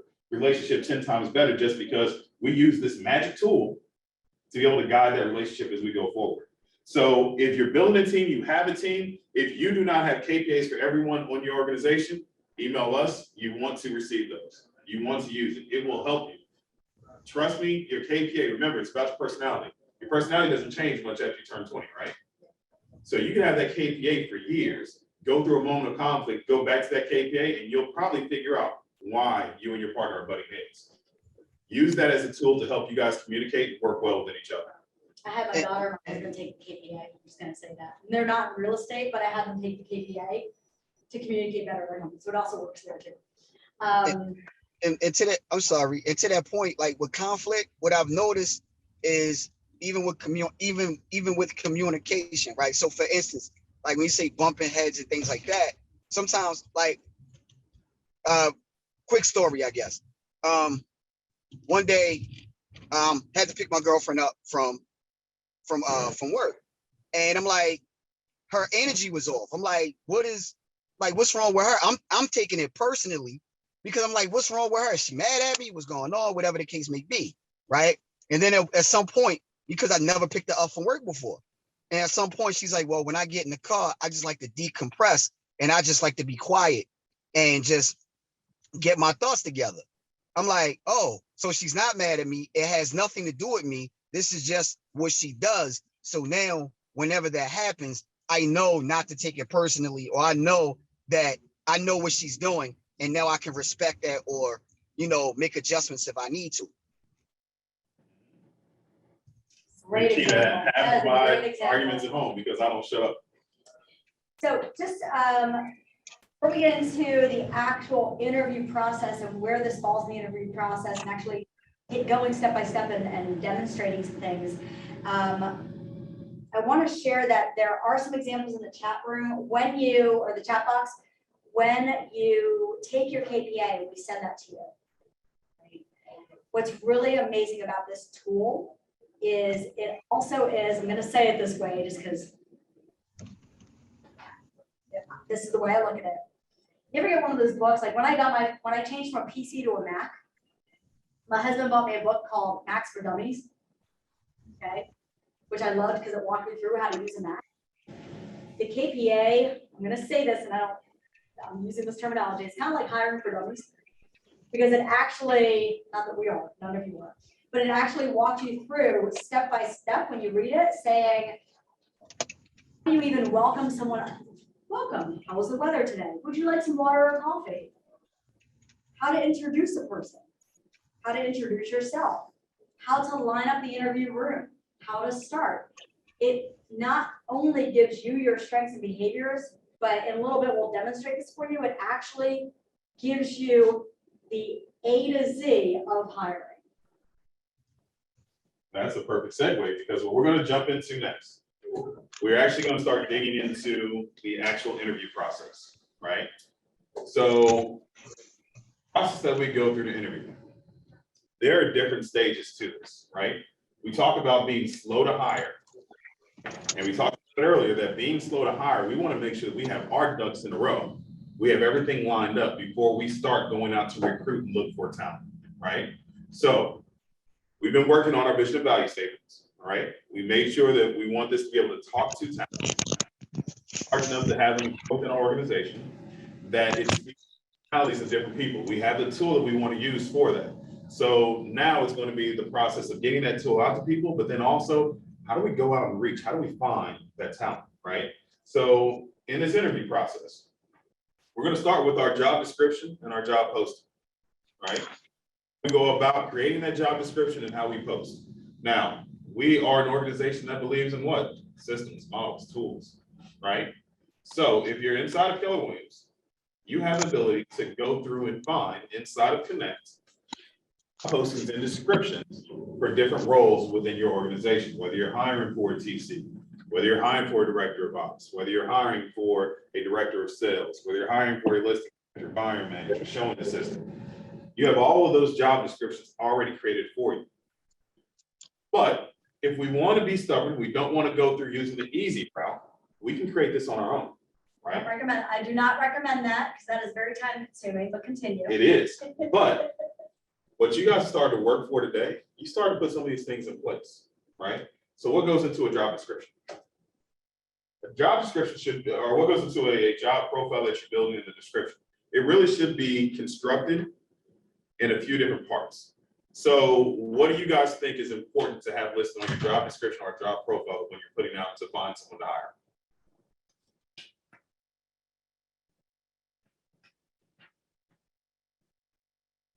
What should we have listed?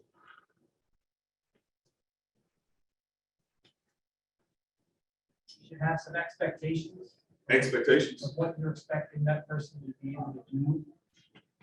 Absolutely. I mean, if we don't have expectations of what we want them to do, then what's listed on it, right? What else should we list on a job profile and a job description? Thank you, Mike.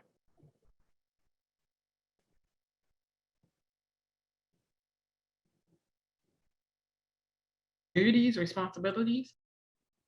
Duties, responsibilities. Absolutely. Absolutely. I mean, this is something that that talent that we're looking for, this is what they're going to see, right? This is what's going to allow them to post and go towards your job. So one key thing, we worked on it today. The very first part of your description you should have that value story, right? Talk about your organization. Talk about who you are, what they would be coming into. Let them see your vision. Let them see how big you're casting that net. Let them see where they can grow inside that organization. You start with that, right? That's your first part, is your value story. The second part that you need to add in, and where this information comes from, and what you'll find is if you go through and you look at a lot of resumes or a lot of job postings on Indeed, a lot of job postings on LinkedIn, they're gonna follow the same construct. Why? Because from sociology and the research that's been done, this is what triggers brains the most, right? We think about the current environment. One thing about people in today's world, they want to know your sociability. They want to know how you are engaged in the community. What's your story? Who am I connected with? Who do I want to be a part of? That's why your value story is first, because people want to see who they're going to be connected with, what business am I going to be involved with, right? From that sociological study, what they went to next is, now that I know what your organization is, what are you looking for? Why is this position open? Where do I fit in, right? So you're going to list that next, right? That's going to be the next thing that we have listed. And that's going to be what you're specifically looking for. So if you're looking for a transaction coordinator, executive assistant, you're looking for a buyer's agent, you're going to list, this is the role that we're looking for and how that role plays into your organization, right? The next category, this is going to break down, you said the duties and responsibilities, absolutely. This is going to break down what that role will do, right? So the person looking for a job, this is how they're scrolling. When they go down to what that job does, what you should have listed, what they will be doing on a daily basis, who they will be doing this with, and if possible, who would be a direct report to them, right? What they are going to do, and what history has shown, right, for talent, they are now going to do a little bit of research, right? They're going to look to see your value story. Let me see if that checks out. Let me see if this matches up. The position that you're going for, a lot of people are going to start looking at other roles to see, does this line up? Do you know what you're talking about? Are you putting in for a position that actually makes sense? And guess what? You want to establish your culture and habit. Who will I be working with? What does that role entail? Who reports to me? Let me look up and see that role. When you're really looking for talent, they're looking at these things because they want to put themselves in the best position possible to succeed. So these are things that you can do yourself a favor and get a lot better, high quality talent by making sure you have these things listed in your job description, your job profile. Now there's two more things that you're going to list. At the bottom, you're coming in and you're going to have your knowledge and your skill sets. What you need that person to be able to do. You need to be proficient in Word. You need to understand Encompass. You need to understand Mint or whichever software that you use. All those things will be listed there, because now as they go through and they see everything lines up, do I have the knowledge and the skill sets that work, right? And then the last part, this is going to be optional. It's going to be compensation, right? So a fear that we have is that our compensation is not good enough. If you list your compensation inside of this job profile, a couple of things are going to happen. One, you need to ensure that you are competitive in the marketplace that you're going into, right? So just as I said, what the candidates are doing right now, they're going through and they're reviewing this role, they're comparing it to others. If you have your compensation there, you should be comparing that role with others to see what is the average salary that people are paying out, to make sure that you're not putting a salary up there for $30,000 in a role that everybody's getting paid $60,000, right? You want to make sure it's comparable. And if you are, and you do have a compensation model that is different, but comparable in some sort, then you may not list it, right? You may list the other benefits that you'll come in, and then you're going to be willing, you're going to have to know that you have to talk about it through some point in the interview process, right? Can I say something to Sure. that? So, being in a actual recruitment company for some years, it was about teaching people how to write job descriptions that get the results you want. And a few best practices that have worked, doesn't mean it's gonna work for you, but that have worked is if you put a compensation in there, putting a range, not a figure. Having a range.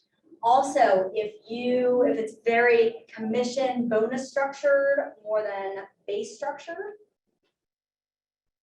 making sure that is really highlighted, because again, so think of it this way. A person scrolling online, they're on LinkedIn, they're on Indeed, they're on all these job sites. Scrolling through, my daughter's doing it right now, she's applying for jobs, she's applied to hundreds.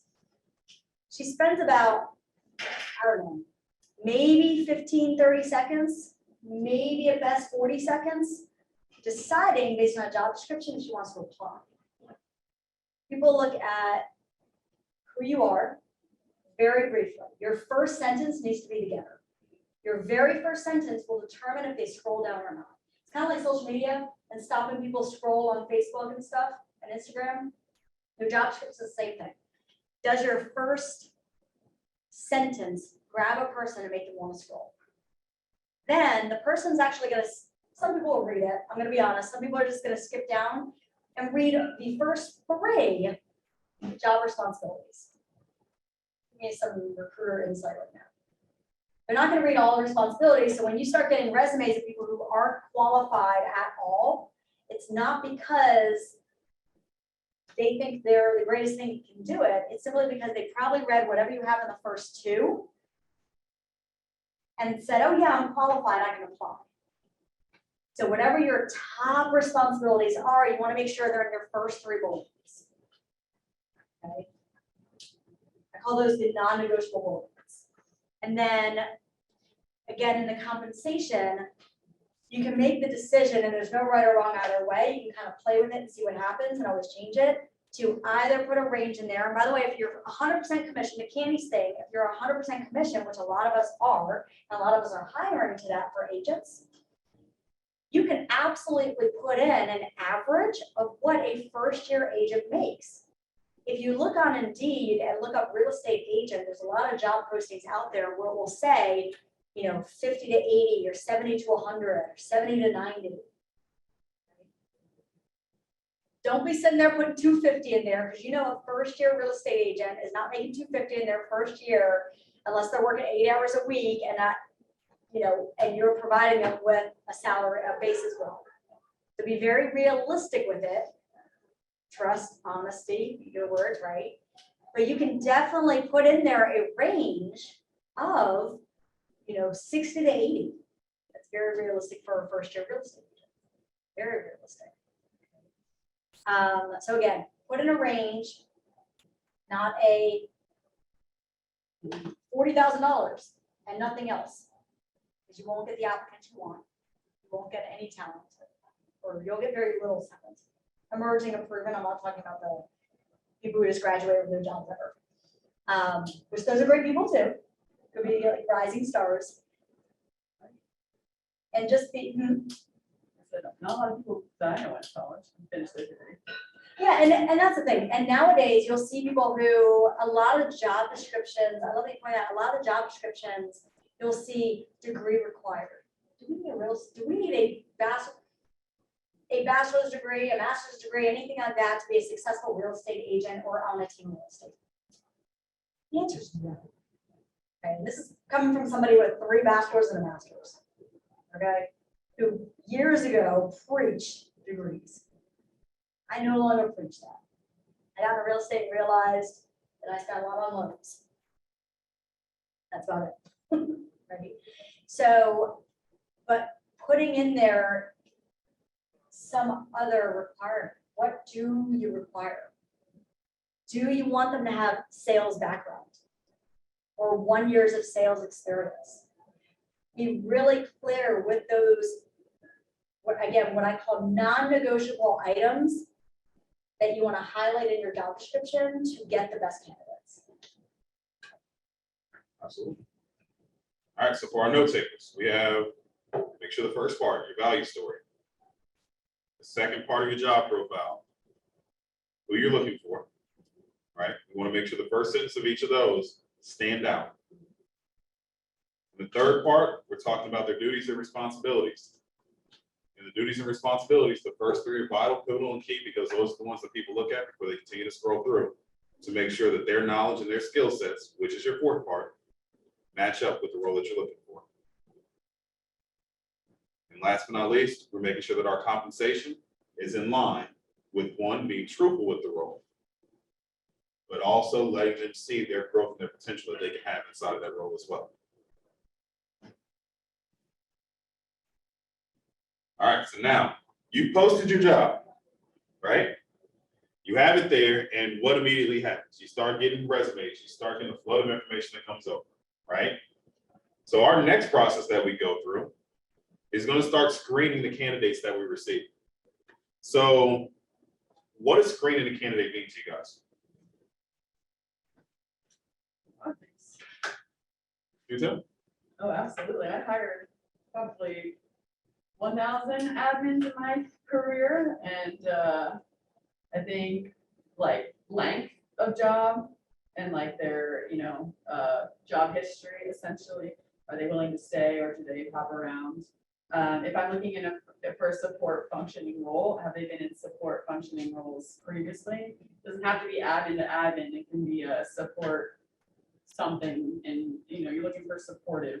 You're looking for like what you've checked as the non-negotiables in your description because you've created who you want. You go back to that and you say, okay, what other jobs would be like an EA? What other jobs out there would be in a support function? So literally, or a sales role that might have been on a team. Like you're looking for things that correlate, not with the actual job title, but the description. So you really have to get into the descriptions of jobs. I think to really weed out people who potentially I wouldn't interview. I mean, so much that you said that makes sense, right? So we're talking about you're filtering through, you're looking for talent and how talent shows up, right? So their length of job history. Do they have a proven track record? Are they emerging talent? Are they potential? Well, who am I looking at, right? If it doesn't line up to the job description that you have, all right, then this might not be the perfect fit for us. You're filtering before you even started to reach out to this person just based upon what they put on paper, right? So we go back to Scott's question earlier about a very slow process, right? Well, if we're slow to hire, this is part of being slow to hire. I'm filtering out from day one when I receive your resume, what makes sense here? Does this line up to the role? Alana mentioned that somebody looks at the first 3 bullet points. They put in their job, nothing else matches. We're filtering, we're screening these people out immediately because why are we going to waste more time going through a long interview process, right? Or truly enhancing, finding out that they show up because they've been trained by somebody wonderfully to show up well, but their resume said from day one, this isn't a good fit. We look at facts. We take the gut out of it. I want to kind of go back to something Nicole said a little ways back, which was, oh my God, I have to do it's a lot, right? That word, it's a lot.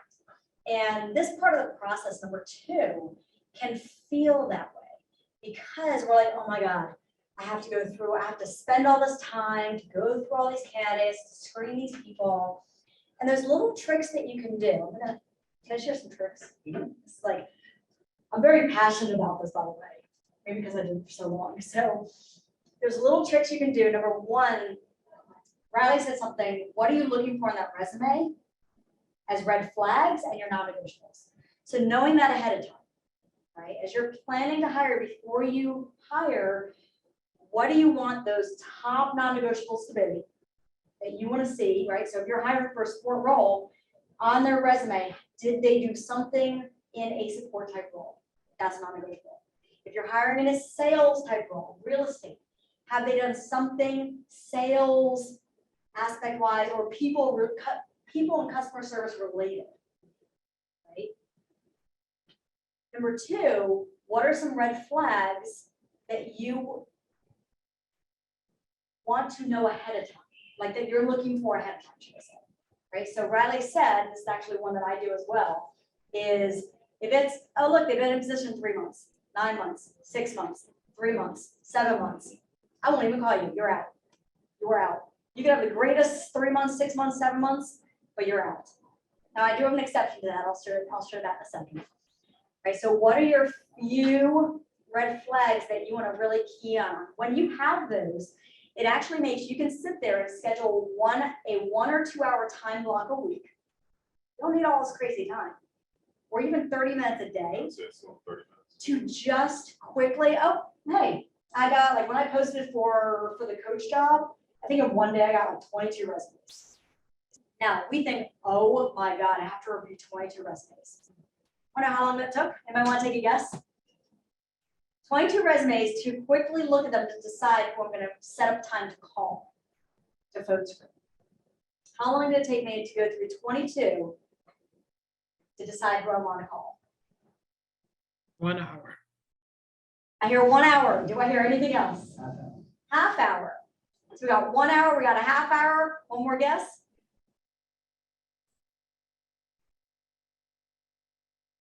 It took about 20 minutes. I was gonna say that. See? I was gonna It was, say it took about 20 minutes because when you know exactly what you are looking for on a resume, keywords, when you have keywords, you can actually spend 15 seconds to 20 seconds to decide if you're just making a phone screen. That's all we're deciding. We're not deciding if I'm hiring a person. I'm not deciding if I'm sending them a KPA and spending all this time. You're simply making a first decision on, I'm taking these 22 resumes, I'm gonna move 6 to the next step. It took 20 minutes. It might have taken less than that now that I think about it. Right, that's all. Okay, so knowing that ahead of time makes your screening way faster. So that, and what Alana just said, that kind of gives us a few things. One, we're going through our process to make sure that we know what we want. We know our intangibles. We know the things that have to be there. If we have that set up, now it makes it easier to move a little bit faster in this process, right? So that's slow to hire. We know our intangibles. We took time to figure that out. And so now a long process of 22 resumes goes into 20 minutes to review. Because I know my intangibles, this makes this a much easier process to go through. Now, what she just did is where we start to go into our checks and balances, right? Our checks and balances for this is just called red light, green light. Through every stage that we go through, now that we're actively looking at people, we're looking at talent, we're gonna play red light, green light. I look at the resume, it doesn't have all the talent intangibles I need, red light, we're not moving forward, and go to the next. We keep doing it until we reach that green light. When we reach the green light, and this also can go forward, and I'll touch base on a question I used to get all the time, which is, as we get older, we tend not to get a resume, and sometimes we get a personal friend who gets referred to us.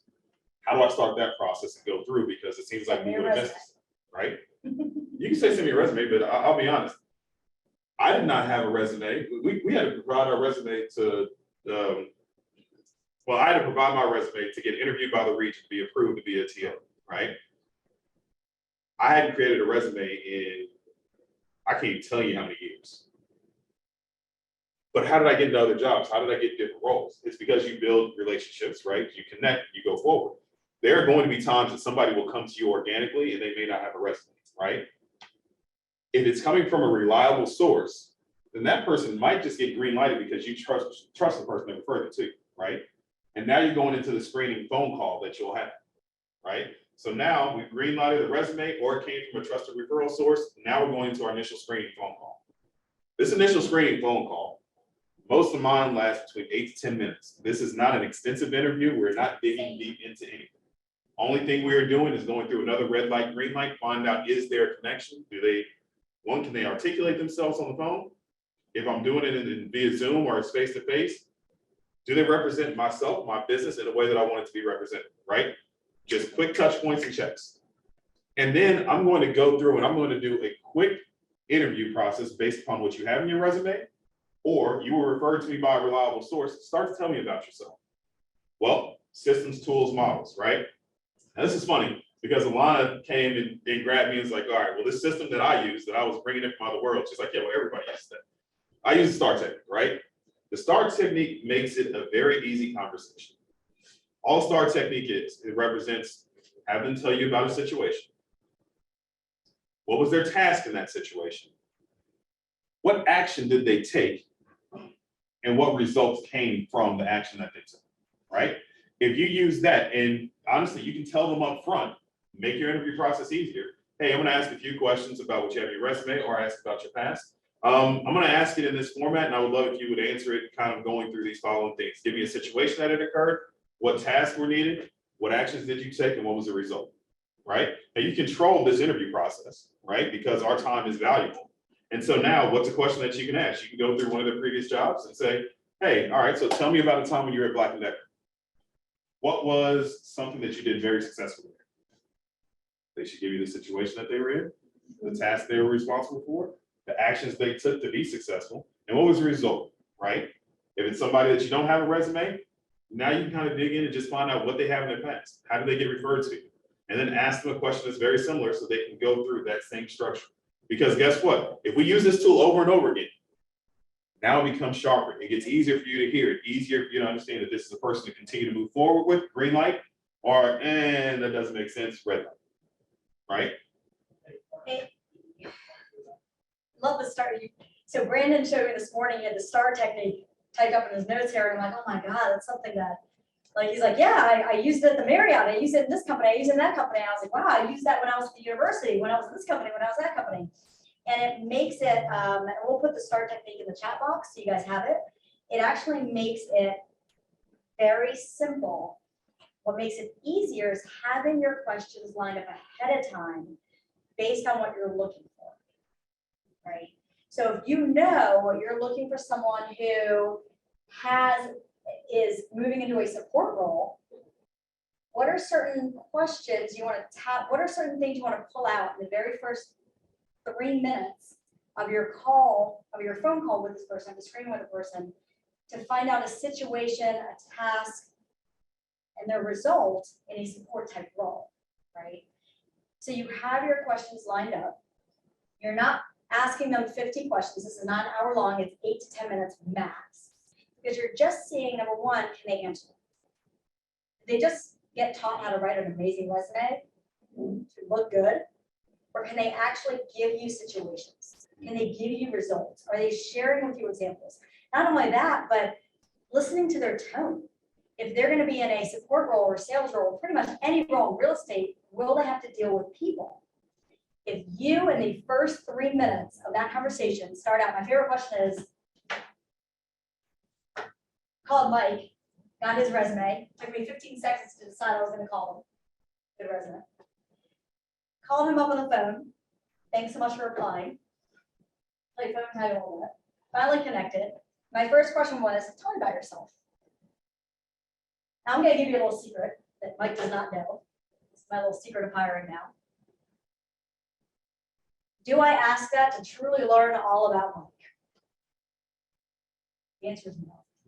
I'll learn about him down the road if I want it, if I like him enough to bring him in for the in-person interview. I don't ask the question, tell me about yourself, to actually truly care and want to learn about it. Sorry. That's a horrible statement, but it's not. I'm actually asking that question because if in that first minute of him talking or 2 minutes of him talking, I start zoning into what I'm having for dinner that night or my shopping list or anywhere else in my life, in my head, that means he didn't capture my attention. Does that mean he can capture someone else's attention in a sales cycle? Right? If he loses you, if that person on the phone loses you in those first 3 minutes, obviously he doesn't because he's sitting here, right? He captured my attention very well. But if that person loses you in the first 3 minutes, are you going to want to sit and talk and train them and coach them and onboard them for hours? That calls like 3 minutes long. So knowing what questions you want to ask based on the role you're calling them for. 2, kicking off with, thank you so much, Tara, for applying for XYZ role. I was really impressed by your resume. Tell me about yourself. Just let them talk. And then 3, go through the STAR method with your questions, which also allows them to do the majority of talking. Because if you are doing most of the talking, now you're selling. You are now selling them over the phone. And who, of course, they're going to be excited. They just applied for the job. They should be selling themselves to you. Right now in this phone screen, they are selling themselves to you, not the other way around. All right, so what do you gotta do with your tools? You gotta sharpen them, right? So now we're gonna go into our next breakout session. So for those who are on Zoom, we're gonna send you guys into breakout groups. And what we're gonna do for the next, we'll say 3 minutes.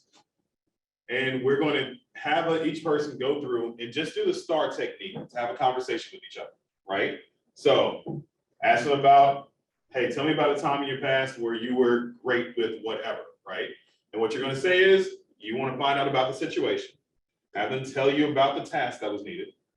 What actions did they take to get their desired result, and what was that result? Are we pairing off or Yeah, put pairing them in? There's 14, should be 7 groups there, and then we have our groups here. All right. Are you gonna do lunch soon, or should I eat? I'm just trying to figure out. What do you want to bring? We can take a break after we do this. Yep, we want to do I'm that. just gonna grab my food. All right, so here we go. So we're gonna go into the breakout rooms. In the breakout rooms, there should be 7 breakout rooms. 14. Well- No, you're right. We're all on there. All right, so we're gonna go into our breakout rooms, ask each other questions, use the STAR technique. What situations happened, what task was there, what action was needed, and what results happened. All right, we'll take roughly about 3 minutes to go forward, and we'll come back after that.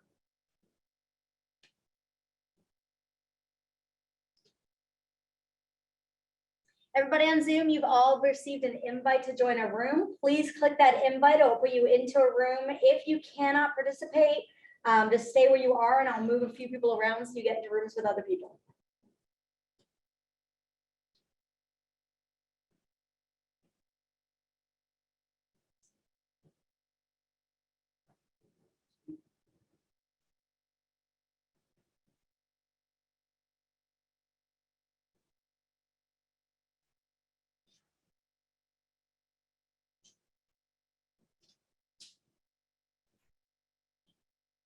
All right, you guys can hear. Yep, you can hear. Riley, can you jump in with Mike? Sure. Tara, you, Julie, you guys work together? Yes.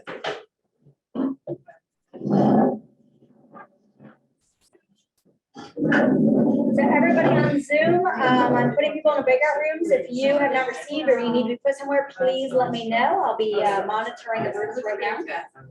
You can say questions or but yeah, I mean, like, I have a ton of examples, I think. Let's see I'm about your, clearly involved with my ROTC, yeah. Let's see about your past, and about your experiences. So mostly I would ask. Make it specific to a time frame. So if she's in real estate, then ask about real estate. Tell me about the real estate that you had a great transaction. That's such a hard question. like, Okay, so, so okay. I'd like to see how people like deal with it. Yes. So what's your question? So how would you prioritize? your time, tasks? the So I would answer that Actually, by understanding and actually, but who you talk to, I think is important to say, connecting with my boss to figure out to make sure one's what their priorities are, and then writing them down and figuring out which ones are the quick ones to get done, which ones are the next ones, and which ones. Hopefully they're all, you know, prioritization is reality at the same time, you know.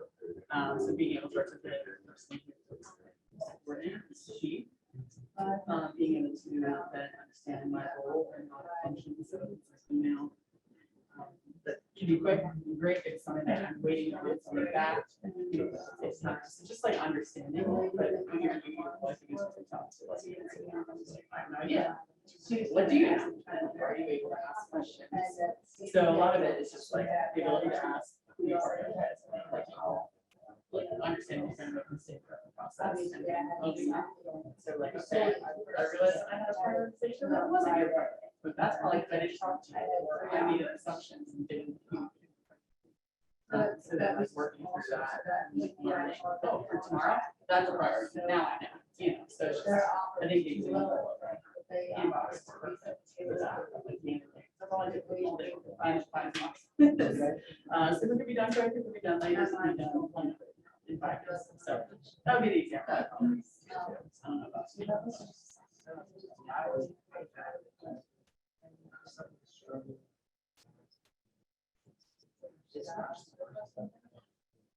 Okay, so it's there. Right. We see you. Yeah. Oh. Right. I have a new license, so yeah. So I'm actually very real estate. And then I tell to you your point, it's what I do. Because I know my previous job is some of that. I Actually, rather. I was into 5 times and you write every single time. Your thought. And I just did right, so I know. Like, yeah, they don't make these, I just want to make sure, like, yeah, you're on right back, you know. Okay. Because I have a lot of experience in directing. Directing is Totally. it means Giving them, format. yeah, giving them. Areas of format. Yeah, I think that I work with that. Right. It's really, I think that's the smart. It doesn't actually writer and it's it's like also that they give you research flexibility to say what you want to do, to not make any also like you have to make mistakes. And, okay, how big is the mistake? You know, and real estate, you really can't. With accounting, people like title will catch you, lender, which is someone's gonna catch you, listing is gonna catch you along the way. So luckily, like from a TC's perspective, they'll learn, but they won't really know they're good at their job until they see it. So it's like also communicating.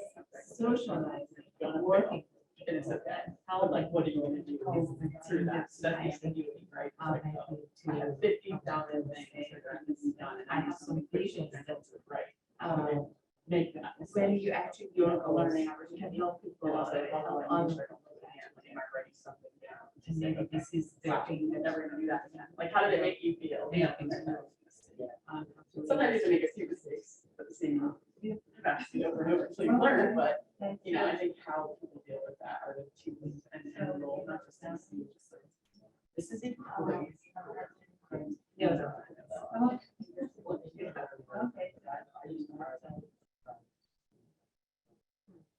So I have to.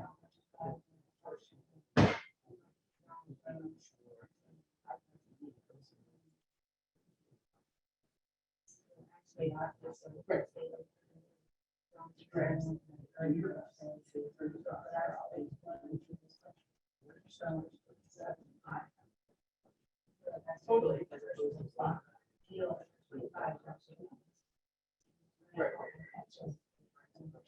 They don't think, they don't like, they don't have a thought, and honestly, if they have a thought, they might yourself. Which is what I'm shocked. Right, I think so like TC role is very like systematic, like it's very templated out, it's very like, this is how you do a certain transactions, it's like there's certain nuances to each, but like I've done it to where I built it out so It well. shows that you're. I think it actually done it to service the person higher because they're not actively thinking through the process, they're just going. You know, they should have. Yeah, but and so, no, like not everything is exactly the same. So it's like, no, yeah, that's right for this one, but not necessarily this one. So it's been a tough learning curve for me, being like, oh, I still need them to think. So I've actually taken some of my systems away so that they actually have better at their job. And might be able to get better. I mean, so you can, break that in the chat. Oh, okay. Oh, man. Oh, okay. And then when we're stuck in there, like,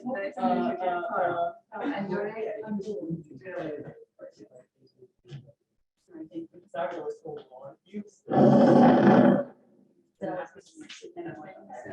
have that mentality, but at the same time, I'm doing this service by them not seeing my. Whatever.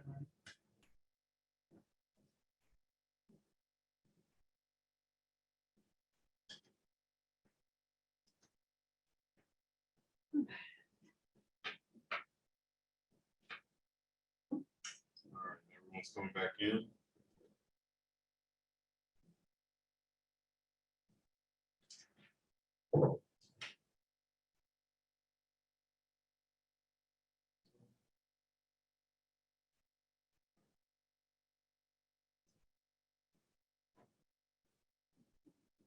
You can't count down.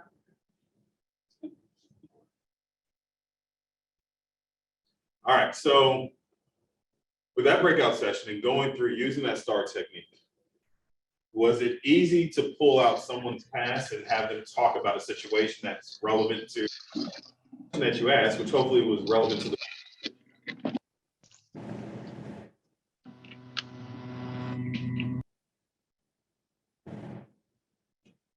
Did we find that it was easy to have that conversation?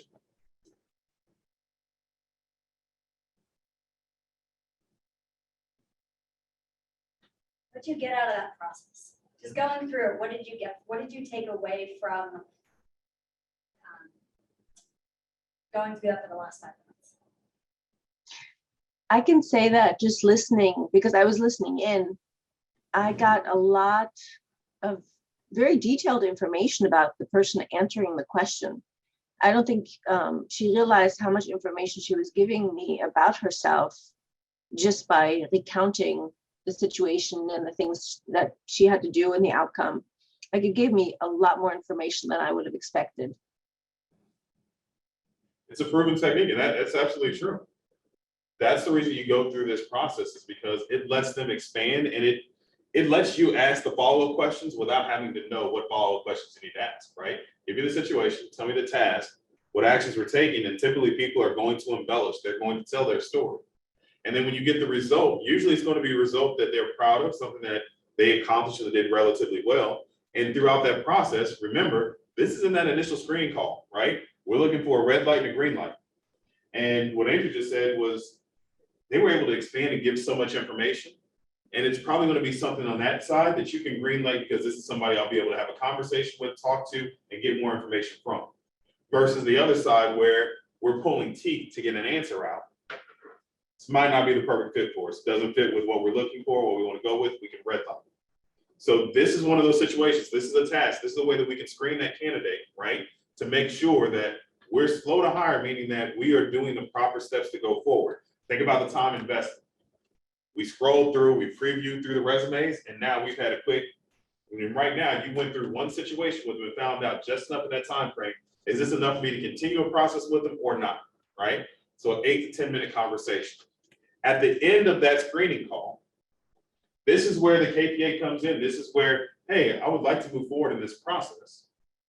In doing that, we do have an assessment that we use. And this assessment helps to flow the conversation and make sure that, one, I'm going to put you in a position of your strengths, but two, help discover them so we can have a conversation around it. Would you mind going through and taking an assessment that we can pass out? Now, here's what's funny with the KPA. There are a number of different industries, organizations, companies that go through and have some type of assessment that they go through. So it has become very commonplace for those who are looking for a job to go through the assessment process. So you're typically not going to have a lot of pushback from taking this, because they understand that, hey, this is a part of a process that people are now going through as we automate different scenarios, right? So feel confident, feel comfortable in offering, hey, do you mind taking this assessment? Because this assessment is what we'll go through after we take our next break. This is going to make the process very easy. Just as the STAR technique was able to pull out the conversational method, we're going to go through and use the KPA to show us how we're going to conduct the rest of the interview. All right. So we're going to take a break. We're going to let's give a little bit of time to grab something to eat, take some time to yourself, but I also would love to get us wrapped up a little early today. So are we okay with a 30-minute break? All right, perfect. So let's connect right back at 1 o'clock and go from there. Yeah, 1:15. 1:15, boom. That only gives us 20 minutes. Yeah. I just saw, all right, 1:15. We'll come back at 1:15.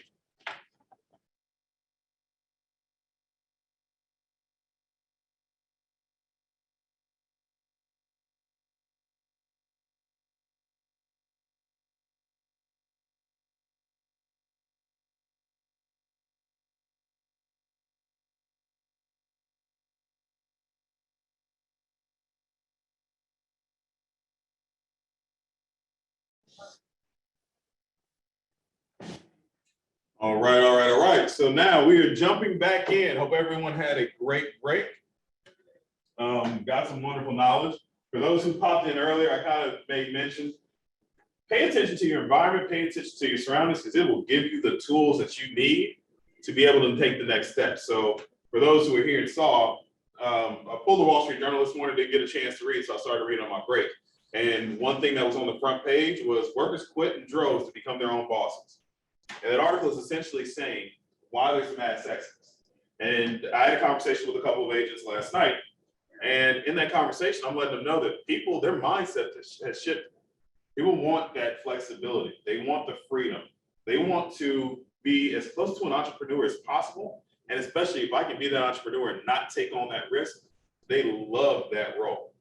So your vision, what you cast out your business plan, can you give them that freedom? Can you give them that sense of being an entrepreneur? Can you give them those things where they'll be attracted to the opportunity that you're presenting to them for them to expand their horizons, expand their role, right? So wonderful thing. That's one of those items where if you're paying attention to your surroundings, you're paying attention to the things that go on around you, that can give you different opportunities that other people might not take advantage of this exact moment. So where we left off, we were talking about going through the filtering and screening process. And in that filtering and screening process, we've essentially, one, we have our vision, we have our statement, we know the role that we're looking for. We've detailed that out in our job description and our job profile. We are submitted in our intangibles that have to be there. We use that to filter all the resumes that came in. And we can filter those resumes relatively quickly, we discovered, right? Now that we filtered those resumes, we went through, we greenlighted and went to the next step. That next step, we wanted to do initial screening call. That initial screening call, we already have a format for it. We use the STAR process, right? That STAR process, let us figure out, is the person that we're talking to, are they able to show up in certain metrics that we want to see? Are they showing certain elements of talent? Is their personality there? Just in that quick conversation to enable us to take the green light to really dig deeper.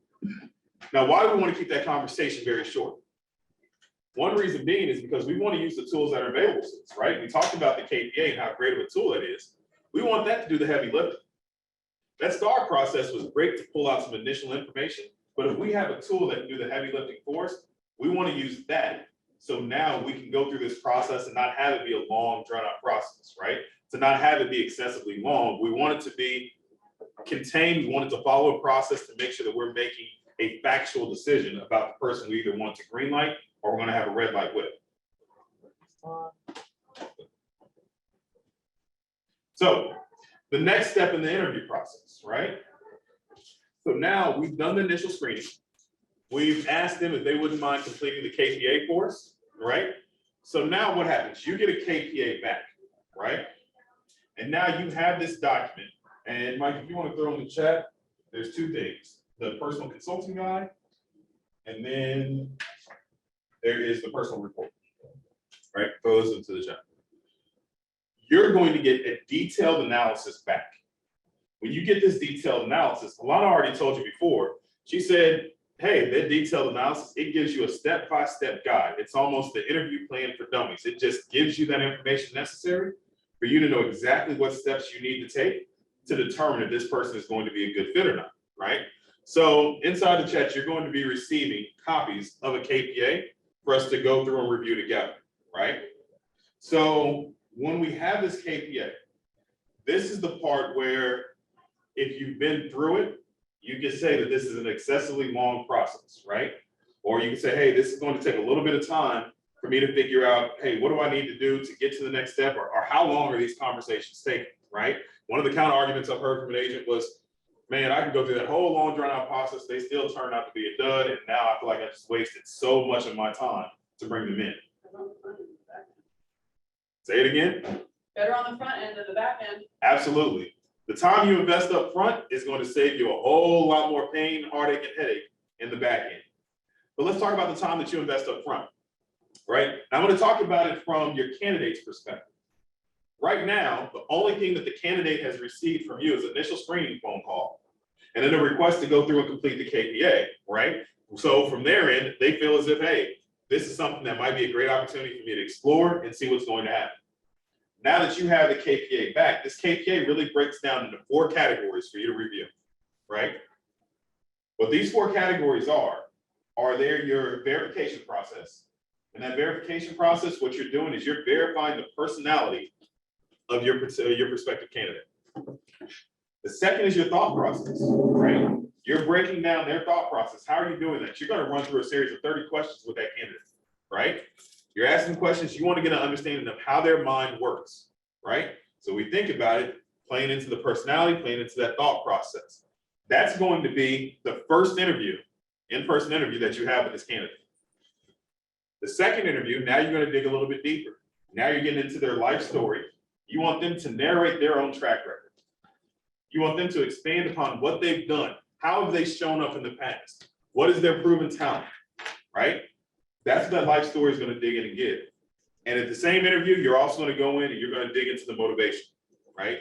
You're going to gain insight on their future trajectory to see that their future, their plans, their goals will align with yours.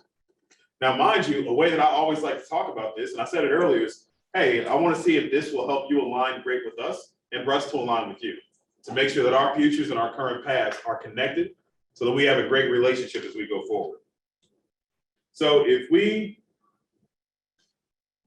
these two examples, if we take our KPA personal consulting guide that's in the chat, and you should have. Yep. All right. So we're going to go through this process. Now, Lana said earlier that this entire time frame, she could get done within a week's process. That answer is very true. Because now if we're going to go through the first meeting, and that first meeting, we're digging in, we're finding out, we're verifying their personality. We're also going to play 30 questions with them. So what does it look like? If we turn to the personal consulting guide, we go to page 2. It gives you a script. The script automatically tells you what to tell the candidate. Remember, we like to use systems, models, tools. There's no need to reinvent the wheel if we don't have to.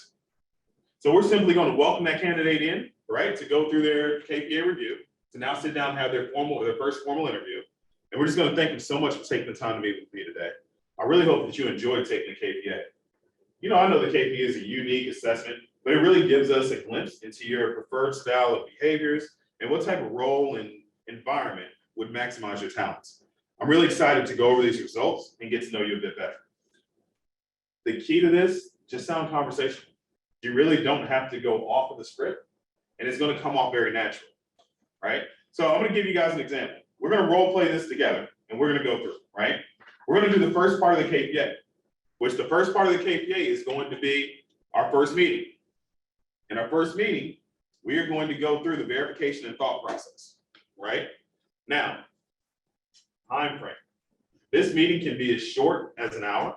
Actually, this meeting can be very short. If they show up and they're not talent and they're not somebody you want in your organization, you can red light at any moment in time. Exit gracefully as early as possible as you need to. But if we go through this process and it's somebody who is talent, you can find that it may go up to 2 hours, right? For your candidate, what have they been through? Initial phone screening, KPA, which they voluntarily will take.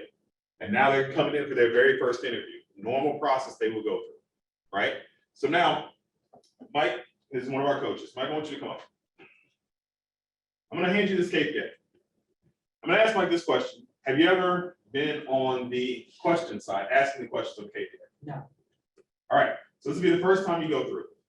I want you just to start on page 4, right? We're going to conduct the verification. Read from the top and let's just go down.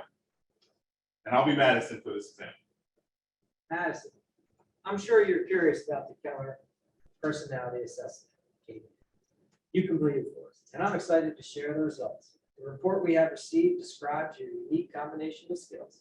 Each trait has beneficial aspects. So remember that there is no good or bad communication or combination of traits. My goal is to truly understand who you are and how you operate, and review and edit the report together to get a custom report that is all about you. Awesome. All right, well, I'm excited to go forward.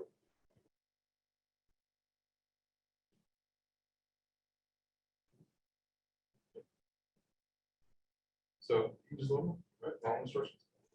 Follow the instructions for the. So for you, just jump in and then just go ahead. That's your script.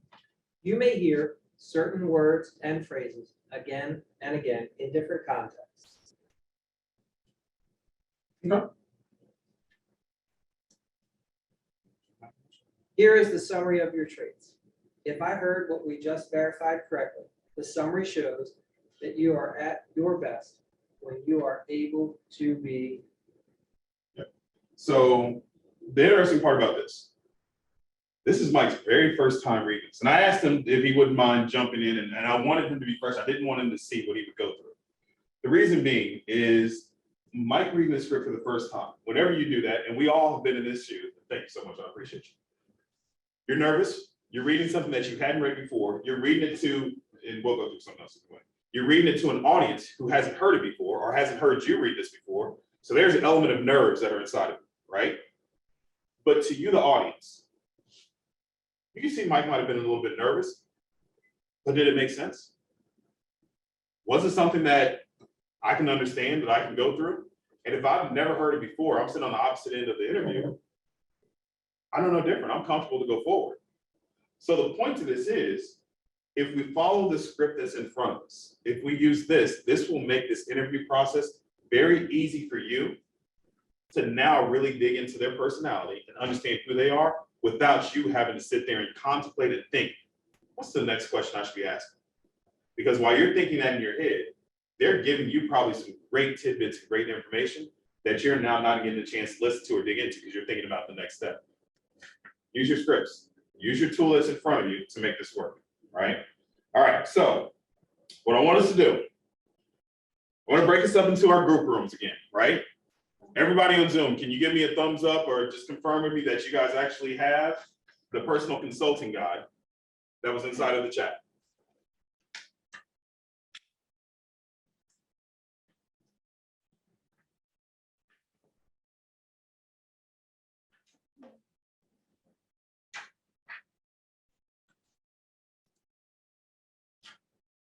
I'm going to assume they're back. Corey, I can see that you're in the car. You can't see it. You got it, Candy? Yep, got it. Perfect.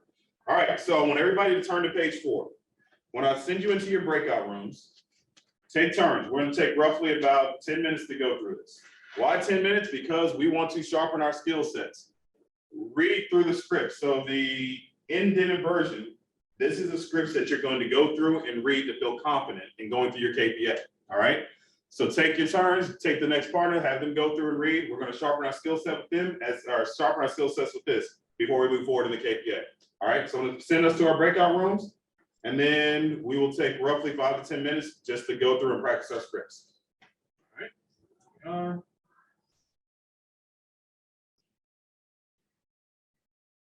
And you guys should, and Danny, can you go? It should be in the chat box for you to join into.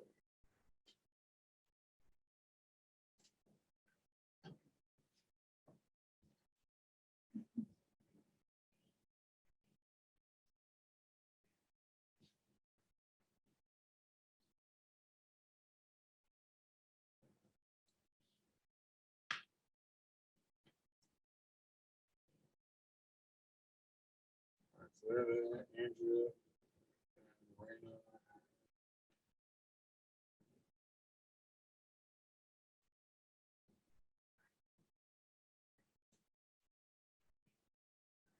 all right, everybody should be partnered up with someone in the breakout rooms. We're going to jump in and spend, like I said, 5 to 10 minutes, go through and practice with each other.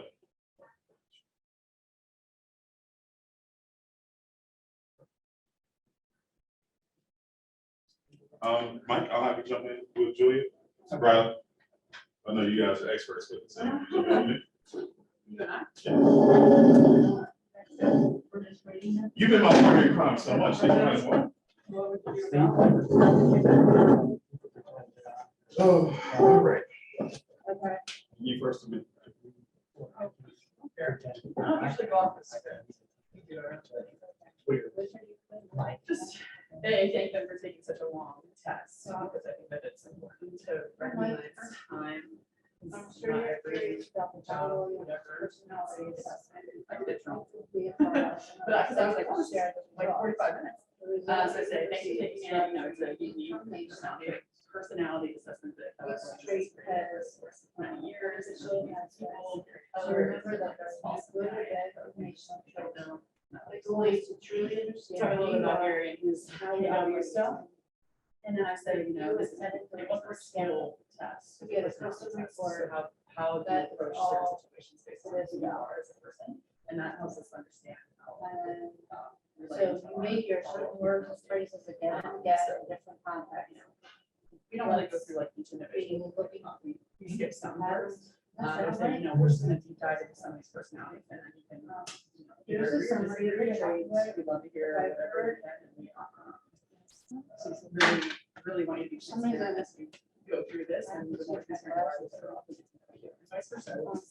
Here's a summary of your traits. What, If I heard what we just verified correctly, the summary shows that you are at your best and you are able so to. it flows, but this is Accurate. for people. Yes. that they see that Your turn. I started going through this meeting, honestly.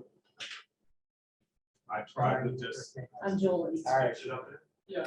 And I realized, no, it's not just read this. Julie, I'm sure you're Yeah. questions about your personality. You guys skip assessment. certain parts of the assessment. Which one? I have to say, We don't really go into. the report we have descriptive received review. describes your What we'll do unique is we'll pick out some combination of the key things for each that trait role. has beneficial aspects. Like for instance, when So I went to remember, see there is no good or bad combination. My goal is to truly understand who you are and how you operate. I can't remember, we pick out And a few review things and and then we will like say, like, what do you think about this? Like, Yeah, can the you customer give us a report is description? all about you. We'll do that. I think it's too long though. But the amount of things that you're saying. Well, it's funny, right, because when you're, have you had that this again? done? You know, Yeah, how it's- and I sort of it's just not recently, that process, yeah. and along. So we'll do the ones that we think are so important. They, you know, she's sitting there, Do you do the Oh. job that reports or you do the personal? and I don't have anything. Right. So it's nice to be relaxed. Yeah. Help, it should help me feel relaxed. Okay. Nothing went wrong. It's obviously not I think if anything. You may hear certain words and phrases again, it's like a different concept. Like to be- I went to that as opposite of that. I think even that would be a different thought. Here's a summary of your traits. First, because If I heard you just verified that correctly, night, that like. the summary shows that you are at your best and We you are like able those to things, we want to be able to. is the sentence. Have you Yeah, so looked what at ends up this happening KPA is a and lot seen of- the result? So what? So how's that? he's super high in transaction information, but it's like You're gonna low be for like. You would use their.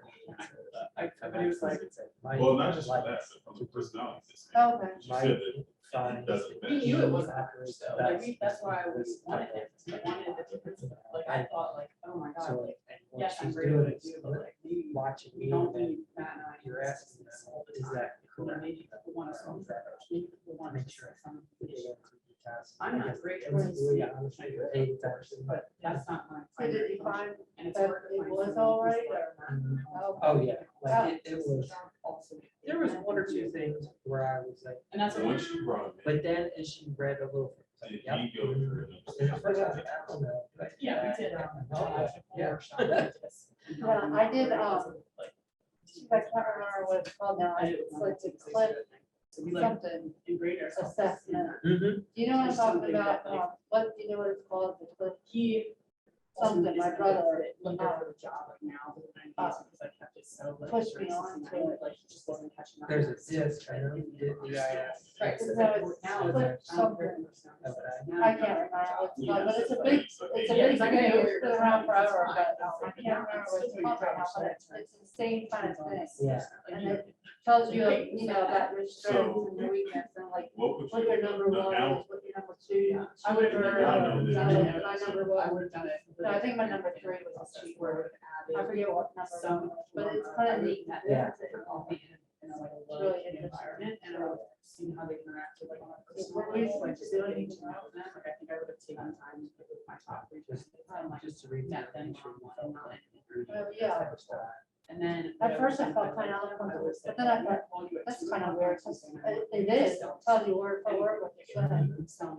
You did it a couple of times, you wouldn't even have to look at it, you know? Selling the loan process, selling the process of being under contract, why you're important. So you just got hired, So for me, I so need some. what will you be doing? So, yeah. Oh, so you'll be coaching. You don't know about that, so that's about. Very good. Oh, that's right. It's, but it's good. There's certain parts of that that I think people have to understand, and it's recognizing the change that you've made. And Yeah. just use me as an example. I didn't understand the personality fit. Like, I did, but I wasn't meeting with him. I'm meeting because he's the first time my heart's on that conversation. So immediately I can see that there's a difference. And that's why we wanted it. We wanted it, we said that we wanted someone who was different to us, different thoughts, different approaches, different ways of thinking. But I think that you can find that with the same personality. Yeah, Is this and your you can copy? find different elements Yeah. to it as well. And that's the part that I think it's challenging. All right, how do I end this? Is knowing that somebody has the different, will show up different, but still shows up. Right. Right, and that's, You still have to do your job. Like, I might want to go and get a drink with you, like that's the personality, right? But if you don't do your job, that still sucks. So it's like, you also have to find a little, yeah, absolutely. All right, we got 30 seconds as they come back in from their system. You don't realize how long, recess. yeah, you don't realize how long a minute is until you're standing there. No, it's gonna do a planning. I can't work out right now. I know, I said, well, we supposed to be talking about something else too. No, you're doing exactly that. We kind of branched off a little I bit. know, that's but why I said, we also have a little bit of experience going through the KPAs, and so we kind of know this part. So not that our skill set isn't super sharp, but it's funny just hearing people who go through it on a regular basis. We Uh-huh. kind of fine tuned it a little bit. But it's funny, even in hearing Riley, who does this on a regular basis, right? The way that she's kind of conducted it to fit within her verbiage and her vernacular, it was funny going back because it's almost still exactly what's listed here, right? Because this works, right? This has been fine. So what did you guys feel as you were going through? Was it organic? Did it feel comfortable as you did it more times? Is it something that's easy for you to follow and do? What did you guys experience? it's comfortable. At first it felt kind of weird, like we were reading it, and then as I was reading it, I thought, well, this is simple, you know? Because it's all there. It Yeah. could be very natural if you did it a couple times. Yeah, and that's where you want to have an accountability partner to go over, practice it, do it a few times. Mhm. And that's the whole point of us reading it together right now, was just getting that experience to say, hey, I can go through, I can read it. Mike reading it for the first time in front of everybody, hearing it organically, it didn't sound odd, it didn't sound crazy. So as you go through it together, you get that same experience, right? So now we're going to keep role playing. So the rest of the day is going to be a lot of engagement and going back and forth, right? We're truly going to understand going through this process. So the next step that we're going to go through, if you flip the page, Mike, would you like to role play again with me? We are going to start the actual KPA review. And this KPA review, we're going to do the exact same thing that we did before. So again, this is Mike's very first time reading through a KPA to go through. So we're going to start at the very top, and you're just going to read through it. Now, mind you, when you pass out this KPA, your prospective, your prospective client that you're interviewing, right? They have a copy of their report that you've given to them, and they're reviewing this right along with you. So they have the exact same verbiage that you have in front of you. So you don't have to worry about it sounding like you're reading it. You're just reading it right off, and they're following right along with you. Go ahead. Madison, on a scale of 1 to 10, how accurate would you say each sentence is? Madison is a highly aggressive and competitive individual, and he enjoys being in control. He expects things to go his way, and he is willing to take substantial initiative to achieve results. He tends to exhibit a rather dominant style, and he is comfortable exercising the power of his authority. Funny thing is, I don't know if this is Madison or if this is me in real life. Yes, that's a 10. Madison, give me an example of how this trait shows up in your job, at home, and with your friends. So, perfect question, right? I'm gonna pause there. Follow-up questions that we have to go through. Remember I said, you don't have to think about your follow-up questions. The KPA will ask them for you. Now, there's gonna be certain times, and as you go forward, if somebody gives a 10 to that result, and I kind of can pick up that, yes, you do represent yourself in that way, and I've seen it, I may not ask the follow-up question on that. I might only ask the follow-up question if you give an answer that's not a 10, right? So now I want you to expand upon it and tell me why you don't think this is a 10, right? But at the same token, if it's listed here, you can read it, you'll be comfortable with it. So give an example of why I think it's a 10. In every role that I've ever had, I very quickly moved up into a position of leadership. I enjoy helping guiding people through to their next path. And honestly, if I'm not doing that, then I don't feel satisfied in my role. So yes, this fits me thoroughly because I love to be in that position of authority to help people get to their next goal. So in that situation, I wouldn't dig in deeper. I'm gonna move on. If you're satisfied with it, great. But if not, you have follow-up questions that are listed inside of your script, right? So if your candidate isn't giving you the details that you need to hear, it's a great phrase. Tell me more, right? What's another question that they have here? What's another example, right? Walk me through. If you hear something that doesn't resonate with you, or I'll be honest, we're going through this natural tendency that we're all going to do. You just read through the assertiveness. As he's giving the answer, you want to be prepared. So now you're reading through sociability, right? Because you want to kind of get a leg up on what's to go through. But what did you just do? You missed what his answer was. You didn't hear. Your follow-up question is your chance to go through and have them reiterate. Can you tell me more about that? Or give me another example. So now this time you can pay full attention and make sure that you're jotting that information down, right? So that follow-up question that you have covers a couple different things. The reality is, again, we make mistakes. We're going to skip over something. We're going to do something in the correct way. That follow-up question gives you a chance to reconvene, make sure that you're getting the information that you need, that you know the candidate is who representing themselves the way that the report says so. Right. Go to the next. Let's go.